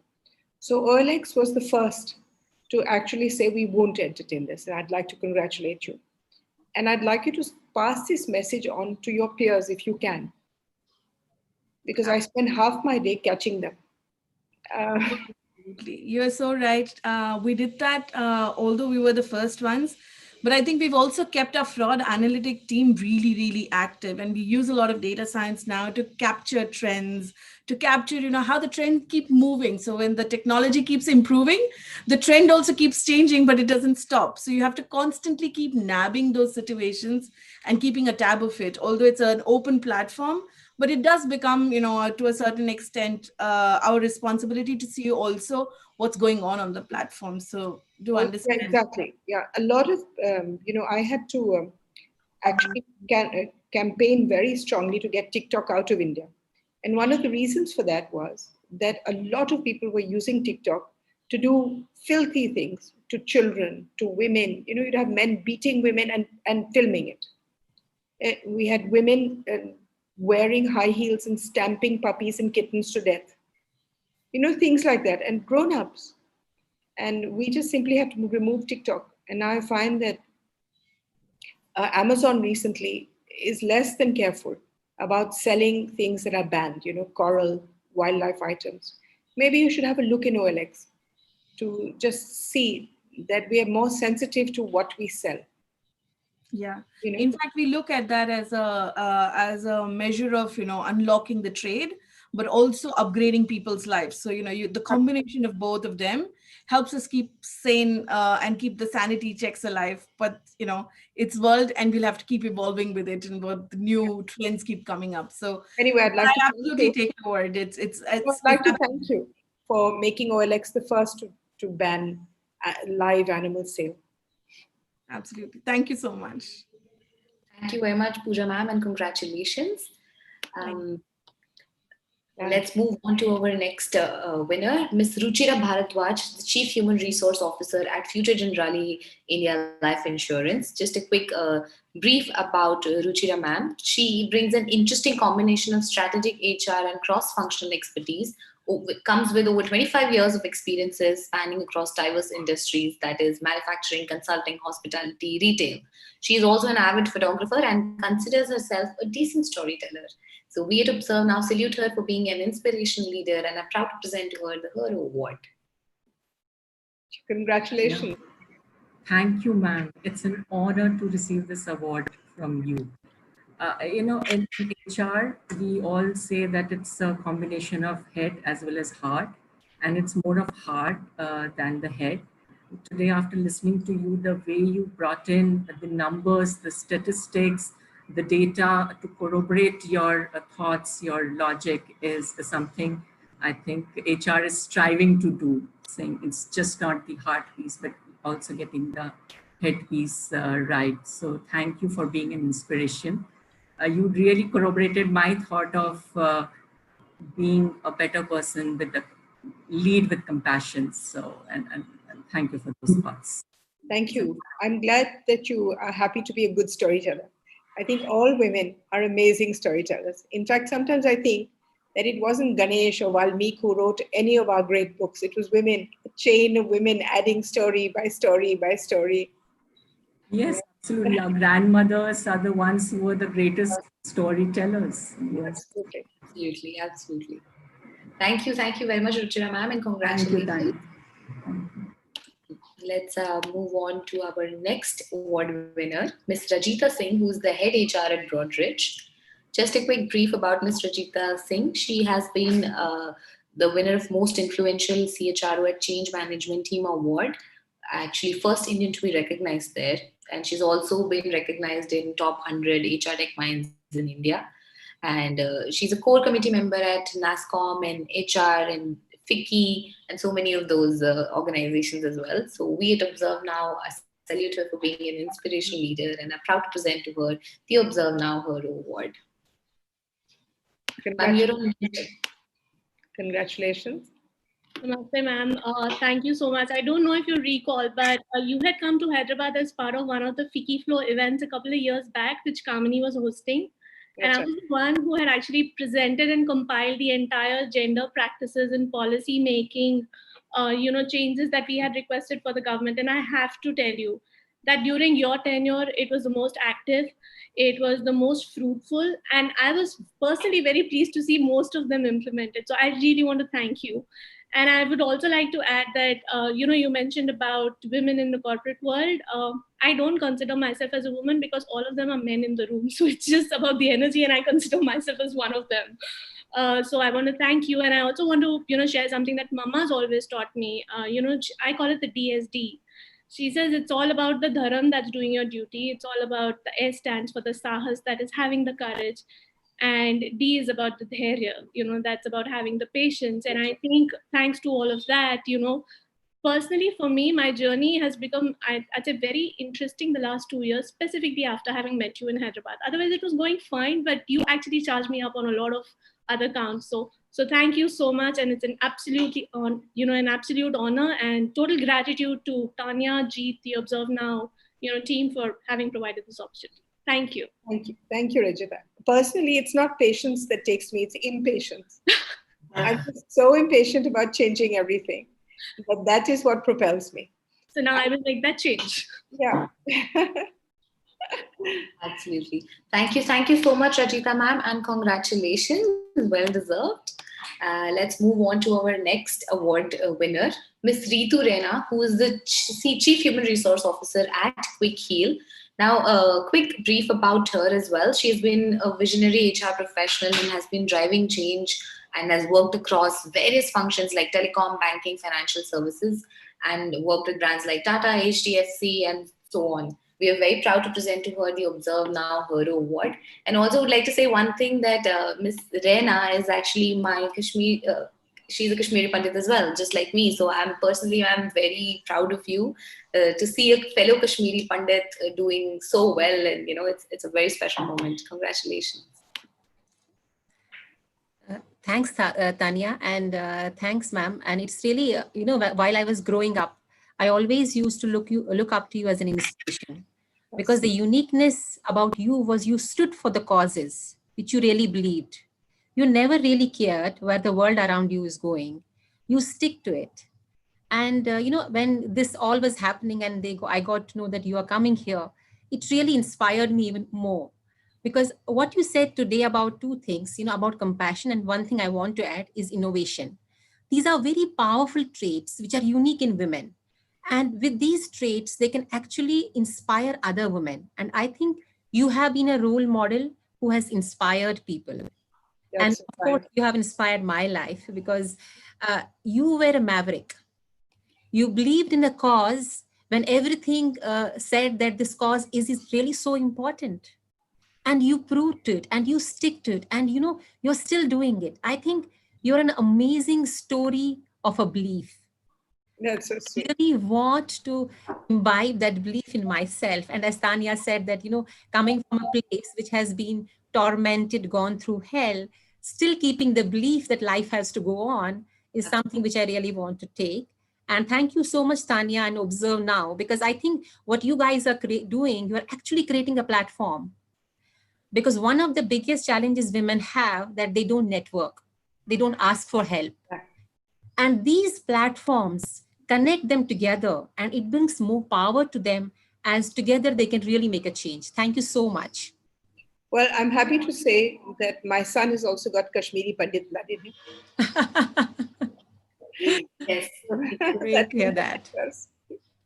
Thank you, Ritu ma'am, and congratulations. The thing is, what I want to say is, Ritu, that you can be a maverick, okay? But the point is you have to study that much harder. Yeah, yeah. You know, in order for me to prove that the causes that I stand for are important, I make sure that I know the science behind them. Correct. The science, the reason why they are important.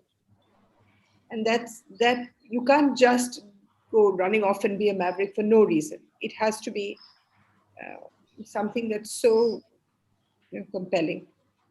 Absolutely. And I think your story is an inspiration in a way because you believed and you delivered. And delivery cannot come without a preparation.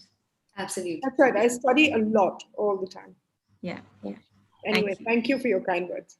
Thank you, Ritu ma'am.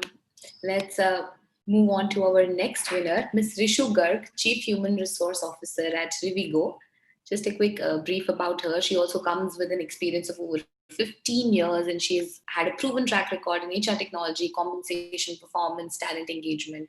She's an avid reader, compulsive traveler, and is a hands-on mother who's very eager to build a very equitable and inclusive workspaces for all genders. Congratulations for winning the Observe Now Her award, ma'am. Thank you, Tanya. I'm not sure. Ma'am, we can't see your video. I know. I'm also trying to see why you can't. Okay, ma'am, but you can, ma'am, you can maybe just quickly share your thank you note. Yes. Menaka ji, I can't tell you how honored I am to be in the same frame as you.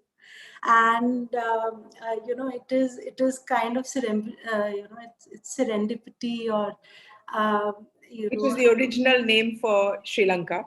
Serendipity is the original name for Sri Lanka. Okay. So, I remember, becoming a mother, and then my doctor telling me that, you have to do this for 6 months and you have to do this for the next 1 year. And I remember writing to you that, how do I do this? And, I have like this 3 months of leave, and, how do I balance, both my personal and professional career? And I don't remember if you remember this, but there were a lot of steps that you took, and I am a great advocate of the gender equality and the sustainable development goal of gender equality, and the kind of policies that you've introduced in under your leadership have been, tremendously successful. I worked with the Americas, I worked in Europe for countries like Germany, UK, and, you just took India and you set us up on a platform which, which is now, case study for the rest of the world to see. And, thanks to you, I absolutely have seen this, and I've seen the data. Women have more landowners and more property owners. They have much more access to technology and, internet as compared to before. Their entire confidence of, living, their life with dignity and on their own terms has tremendously changed over the last few years. So thank you so much. Really honored, and congratulations to all the fellow HR colleagues. Thanks, Tanya, for organizing this. I think one question, if I can take that question, I get this question a lot of times on what can we do to drive this better. I think the only thing we can do is have more conversations like this and have the intention. There's everything that the government is doing. There's everything that the entire ecosystem is doing. But we need to come together and, have the intention to, give importance to this agenda.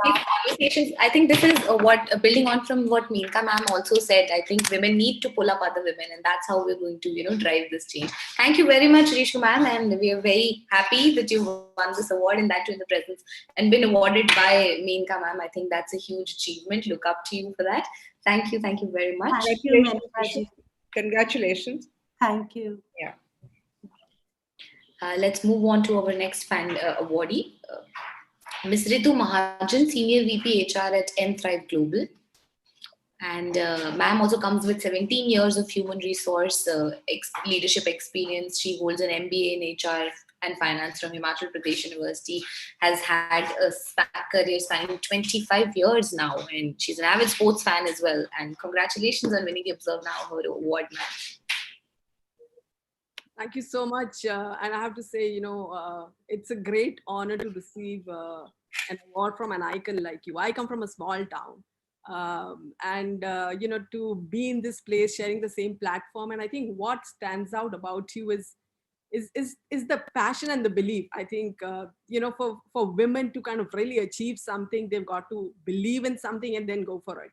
And I think your story just pans that out completely. So really honored to be amongst all the women and especially receiving this award from you. Thank you so much. Thank you. And congratulations. Thank you, Ritu ma'am. And congratulations. Let's move on to our next winner, Ms. Ruchi Bhalla, Vice President Human Resources, Asia Pacific for Pitney Bowes. Now, just a quick brief about Ms. Ruchi as well.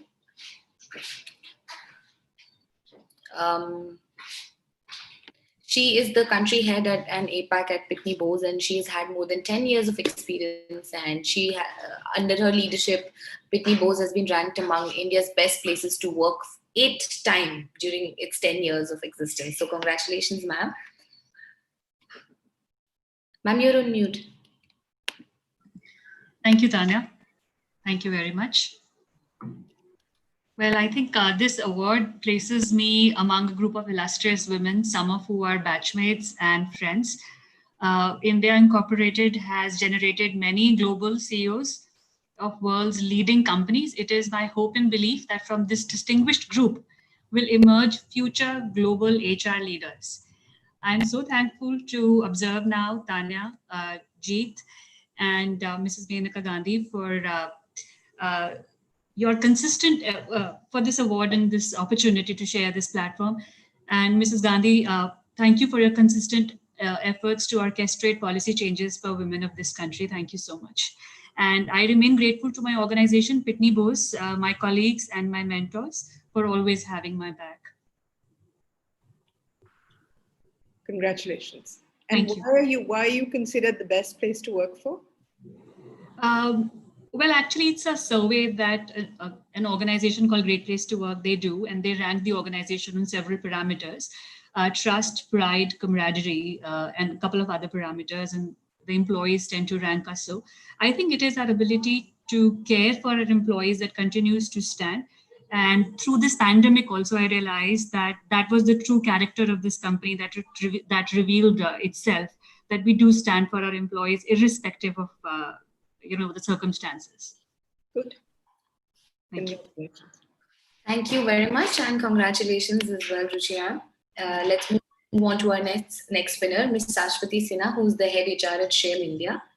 And it's a Samsung Group company. Shashwati ma'am comes with over 20 years of experience across industries like advertising, media, and KPO. She's been awarded in the top 100 HR minds in India in 2018 and 2019 by the World HRD Congress. And she's led multinationals like JW Marriott and Publicis. And we congratulate you, ma'am, on winning the ObserveNow award. Thank you so much. Menaka ma'am, it's like everyone has been saying, I'll repeat the same thing. It's been an honor. Honestly, I haven't really followed you, but listening to you today, I'm a fan. So I really wish the government has more of you and the corporate has more of us, so that together we can bring the yes. Yes, together we can bring the change. So I'm from Assam. So from 23 years back, from Guwahati to Delhi with a small little job and big dreams, to be here talking to you is really soul satisfying, more than anything else. So thank you very much for the honor. Tanya, Jeet, you guys rock. What you have made out of what was scratch this much. I really appreciate your partnership. So hats off to that. And thank you very much. I'm really honored. Thank you. And you're wearing something very beautiful. Yeah, it's the mekhla chadar, traditional dress of Assam. Looking so pretty. Thank you so much. That's how women uplift other women. I think ma'am beautifully put. And Shashwati ma'am has been a supporter for Observe Now since its inception days. And ma'am, we are really grateful. Thank you very much. Thank you. Let's move on to our next winner, Ms. Shraddhanjali Rao, who's the head HR at SAP India. Now, Ms. Rao leads a workforce of 13,000 plus at SAP India, and under her leadership as well, it has been ranked as one of the best places to work for by Great Places to Work in 2018 and 19. And it has also been awarded for a very innovative and culturally supportive workplace for women. So congratulations on that, and we are proud to present you the Observe Now Hero Award. Congratulations. Thank you so much. It's an absolute pleasure to listen to you, Ms. Gandhi. I mean, I must say your authenticity, your courage, and your passion has really come out like a beacon on a dark night. You spoke of so many things today. One that touched my heart, and diversity and inclusion has been a journey that I've been personally on for 10 years. And I can tell you from the days that I had to Google what diversity meant to something that we do and represent as an organization today. It makes me proud to say that. And you spoke about mindset change, and I truly believe that's at the root of everything that we're trying to do. You can fix policies, you can show, paint the walls outside, but unless the minds inside are changing in both men and women, we're not going to move the needle so much. So thank you so much for inspiring us. You have my commitment, and it's a privilege, and a big thank you to Observe Now team for giving us this platform. I mean, it's to all my fellow awardees, I think it's on us to take this baton further. It's such a privilege and honor to be called to this platform and hearing you. Thank you so much. Thank you. And such an unusual name, Shraddhanjali. Normally people stay with just Shraddha or Anjali. So it's a lovely combination. Thank you very much, ma'am. But who was your parents doing a Shraddhanjali to when you were born? I must tell you, now that you asked, and you ask very appropriate questions, I'm an army officer's daughter, 5 daughters. I was the last one. I think by my time they had enough. So, and all the sisters are Anjalis, by the way. So that's, I would just put it to my father and his creativity. Nice. Thank you, ma'am. Thank you, and congratulations, Shraddhanjali ma'am. Look up to you. Let's move on to our next winner, Ms. Sneha Arora, who's the VP Human Capital at Myntra. Congratulations for winning this award, ma'am. Just a quick background about her. She's a recognized HR professional, and she's worked in various sectors like retail, e-commerce industries, and she's extensively worked towards driving a large-scale organizational change and influencing across geographies and levels. So congratulations on winning the Observe Now Hero Award. Thank you, Tanya, and thank you so much, ma'am, and to the Observe Now team. It's truly an honor to be here, be recognized by you, and with an esteemed panel of women leaders today. I am humbled and truly grateful. I will certainly remember your Arjun Ki Aankh comment on empathy. I think it's very relevant in our context. And today it's a lot about bringing empathy to our actions, whether it's at home or with people or animals. I have 4 adopted cats, so I can certainly relate to your comments on empathy with animals. I think what you also shared, it reinforces my belief that the qualities women bring to the table. Yeah, everybody, just give me 1 second, okay? Sure. I just have a really important call. Just a second. Hello. Hello. So I'm sure all of you are having a great time, and I just wanted to tell you that this is a very big moment for us as well to be, to be able to host this and have beautiful, amazing women. When I say beautiful, I mean beautiful inside out, beautiful in their brains. I think it's a great thing to have you all here and have the opportunity to award you as well. I think it's beautiful, and we're very excited, and congratulations to all the award winners as well. I think ma'am might need a minute or two. In the meantime, anything, Sneha ma'am, that you want to say? Any other panelists want to share anything else? Actually, there was a very interesting question that one of our panelists, attendees, I think, had put up, and I really wanted to take it up. I'm not sure if I can take it up with ma'am now, but just give me a second while Actually, one of our attendees, Mr. Rijul Rajpal, has this very interesting question. And he says, just saying, if an educated, well-read man would marry a rich woman and settle down, and live happily ever after, he'd be looked down by the society. But if the woman does the same, she is not. So in order to enforce gender equality, shouldn't women be more independent and career driven too? So ma'am, Sneha ma'am, if you want to take up that question, since we do have a couple of minutes here. I think very interesting one that he has put out. Sure. Let me quickly look at the Sorry, question there. sorry. This is I think ma'am is back. We can take that up in a Yeah. little while. No, Sure, this- sure, no problem. Actually, I'm sorry I interrupted. It was just that this man has been beating up people Oh no. to feed animals in his building. So I'd been trying to get in touch with him. And so I think we arrived at a compromise in 30 seconds that he was Alright. not going to beat them anymore. Okay, that's great. Quick change. So, so That's one of the advantages of having a fearsome reputation. certainly, and I think that's one quality among the many that I think we bring to the table, where we can be the creators of that change. And I think not just from an our organization standpoint, but even beyond in our ecosystem and society at large. And I also resonate with your comment about uplifting each other as we go along. I think as I look at this forum and as I look at your journey, ma'am, I think we are very fortunate to have great role models today.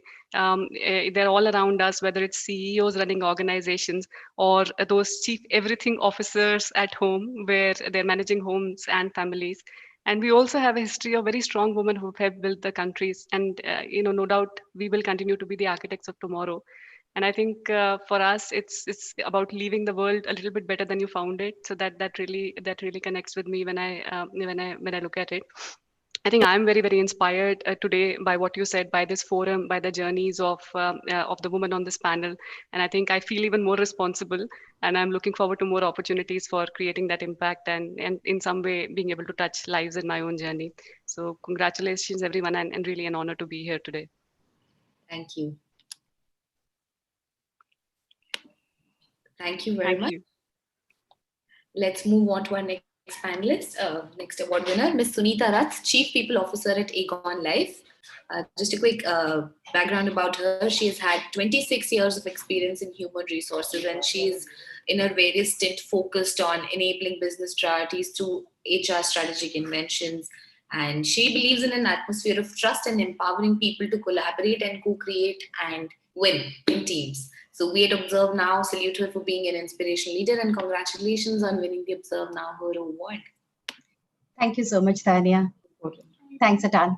It's truly a pleasure and honor to be here. And thanks, Mrs. Gandhi. And to receive this award from yourself is itself a big honor, is what I feel. And also, thanks to ObserveNow, Tanya and Jeet, for getting this recognition on. It's I feel really very humbled to share the platform with so many elite women out here. I think one thing that I would say, Mrs. Gandhi, is that for me, you symbolize courage, compassion, and wisdom. It's about this balancing of these three things is what you symbolize, and that's what I have seen in you. And today you talked about being, and that resonated with me so much, because I seriously see that it's not only about upliftment of women, while we are all here, and yes, we should be talking about it, but I think it's about both. It's about upliftment of women can happen only if we educate the men. So I think we, this forum, and of course beyond, it's about how do we do both? Because because it's such a male-dominated society that we are in, unless we educate the women, the upliftment can only happen in inches. So if you want to bring transformation and change, it's about doing both and taking that holistic responsibility. And that's what I believe in. And I always talk about, whenever we talk about diversity, I always talk about inclusivity. And when you talk about inclusivity, men always comes in. And I believe it's about being paripurak, is what I think. And therefore, that's what, I have been, and that's what I will say. I'm taking away from you today, Mrs. Gandhi, that hope is the only way forward, because that's what you brought in your conversation, and that stayed with me. And hope brings in action. So thank you so much for that. Much more than hope. What is truly transformation? And it brings out the best in everybody. And it changes society, it changes everything the quickest way. And that is kindness.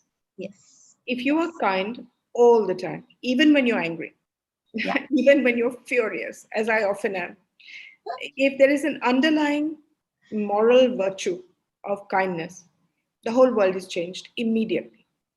If you just simply look when you're having a bath to see whether you're drowning any ants, you will find your whole day changes and you'll be nicer to everybody and everybody will be nicer to you.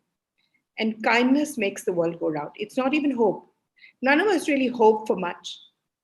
We do our duties, we start in the morning, we end up in bed in the evening. But if we can fill the whole day with kindness in how we eat, in how we think, in how we talk to people, in how we observe the world around us, Absolutely. that transformational change has to come from within you. Yeah. And it can come in 2 seconds flat, but you'll find it changes the world around you. So try that. True. Thank you. Thank you for bringing the kindness into my life. And ma'am, beautiful thought there. I'm also going to try to use that in my life. And the last award winner for today, last but not the least, since we're going alphabetically, with Miss Vishpala Reddy, Head of Human Resources, Indian Subcontinent at Philips. Just a quick background about Vishpala ma'am. She's responsible for HR across commercial market operations, and she's had, based in Gurgaon, and she's had a tremendous experience. And she was with Uber before this, and she's represented India, actually Andhra Pradesh, at a national level in badminton. So congratulations on winning the ObserveNow Her Award, ma'am. Thank you so much, Tanya. I'm unable to turn on my video because looks like it just says the host has stopped it. So anyway, I think Menaka ma'am actually had a surprise for you. So it was my puppy, like I wanted to show you my dog because I was like, we're talking about compassion. So I said, it's a Friday evening. Unfortunately, I can't show her picture today to you. But anyway, I just wanted to thank I hope she's an Indian dog. She's not an Indian dog, to be very honest. She is not an Indian dog. But this wasn't by choice. I think this was more because of the children who wanted to bring her. So the next one has to be from the street. Yeah, sure. Like I actually have someone in my family, ma'am. Can you try to turn on your video now? Because I think there was some glitch at our end. Can you just do that now? Yeah, can you see me? Okay, here you go. She's a Shih Tzu. You can't see her very well, but but I do have a cousin, as I was saying, who keeps only strays. So they have almost like 13 and they live in Chennai. So so my grandfather actually also has a stray. So I totally... Actually, we don't call them strays anymore. We call them Indies. Say it again, ma'am? Indies. Indians. How do you spell it? Indies. Okay, okay, interesting. As in independent. Okay. So an indie. Okay, very nice, very nice. But anyway, thank you for inspiring us. I think, Tanya, you too. I think it's amazing to see someone at the beginning of their career with lots of aspirations and this need to change the world. And on the other side, we have someone like Menaka ma'am who's done that, right? It's just inspiring to say the change. When you say, I've changed this in the Maternity Act, in the Sexual Harassment Act, for all of us, we're beneficiaries. So I think everything is possible if you want to make it possible. And I think the last thing is the role of men. I think we acknowledge a lot about the woman. Of course, my mother has been like amazing, but I don't want to take away from my husband, from my two boys, like my children who understand that they have a working mother. Because I think when ma'am said that this is the moment of change, I truly believe that, because I think I tell my children, you should be proud that you have a working mother. You should absolutely not differentiate between boys and girls. And I feel if we do that now, they will absolutely continue to be sponsors of their sisters, of their mothers, or whoever it is. So yeah, we're living in a moment of change. So I'm excited and I'm positive, and just thank you. And it's great to celebrate so many successful women. So it's a good Friday. Yeah, absolutely. Absolutely. Thank you very much, Vishpala ma'am, and congratulations. And ma'am, before we wrap up, we just wanted to do a group picture, and just one thought from my end as well here. I think, ma'am, we can see Rishu ma'am now, but ma'am, just another minute. If you could just switch off your video for just another minute, and we'll just get everybody on board. Yes, ma'am. So just wanted to say that, as a journalist, it's a part of my life. I've been a journalist for 4 years now. It's a part of my daily life to interview people, but there are very few days when I actually get a chance to speak to somebody of your stature. And I think, this just kind of adds those stars to my profile as well. And I've been really, I was a little anxious. of course, I was a little anxious, but I have a very fierce mother who was, training me for the last month since we fixed this. And she was like, aise kya puchogi, tell me. And, and she's the one who's been telling me stories about the Gandhi family and the politics and, so many things while I was growing up. And now that I actually finalized this interview with you, the day it got finalized, and I was so happy because I grew up listening to all this, and today I had the chance to speak to you personally. Such a beautiful, blessed day for me. Thank you very much for giving me this opportunity. Thank you. And can I please request all the panelists now to quickly turn on their videos and just do a group picture with ma'am? What new technology? Tanya, you'll have to. Not able Tanya, to. you'll have to give us the access. Yeah. Yeah. Just 1 second. And also, in the meantime, I would like to just take a minute to say thank you to all our sponsors, HR ecosystem partner, KPI Soft, powered by Naukri.com, talent partner, Talent on Leave, transformation partner, Goodera, CSR partner, Pleasing Strides, academic partner, Shiksha Anusandhan, hospitality partner, Crown Plaza, and office space partner, Vatika. Tanya, you have to give access, Baba. Tanya, you have to give Tanya us is still not access. able to start it. Yes, ma'am, just 1 second. My team is working on it. Just give me 1 second.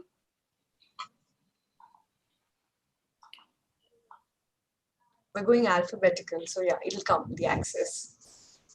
Just 1 second. I don't think it's alphabetical.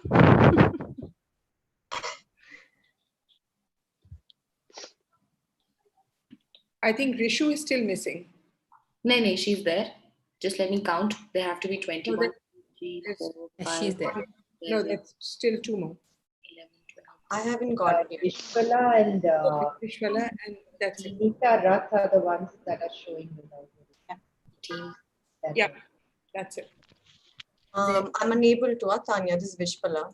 For some reason, I'm unable to. One. Now, it's coming. It's coming. Yeah, it's coming.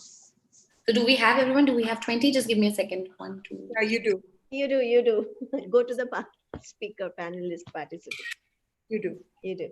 So cheers, ladies. Congratulations. Well deserved. I am personally so inspired by each and every one of you. As I told you, I've been following you since I've been a beat reporter for Human Resources for 3 years. So thank you very much for inspiring me as well. Thank you very much, Menka ma'am, for inspiring me. And just keep doing the good work that you're doing. And remember, whenever you have a bad day, there are girls, there are women who are looking up to you. And just put on a smile on your face and fix other women's and other beautiful women's crowns. And together we'll make this world a much more beautiful place. And as one of my panelists said, I think Sneha ma'am said, the idea is to leave the world better than we found it. So cheers. Thank you so much. Thank you. Ma'am, more like you in the garments. More like all of you. Thank you, ma'am. Thank you, ma'am. Thank you so much. Thank you so much. Thank you so very much. Thank you, ma'am. Thank you so much. That's everyone. And congratulations, Tanya. And congratulations to all of you. Thank Congratulations, you. everyone. And Thank you recording. so much, Tanya. Let's keep meeting, guys. Bye. Take Bye. care. Bye. Bye. Bye. Weekend, all of you. A recording of this session is available on ObserveNow's Facebook page. So if you want to go back and review, you can do that. Thank you. Thank you so much. Thank you. Thank you, Tanya. Thank you. Bye. Thank you. Bye. Great weekend.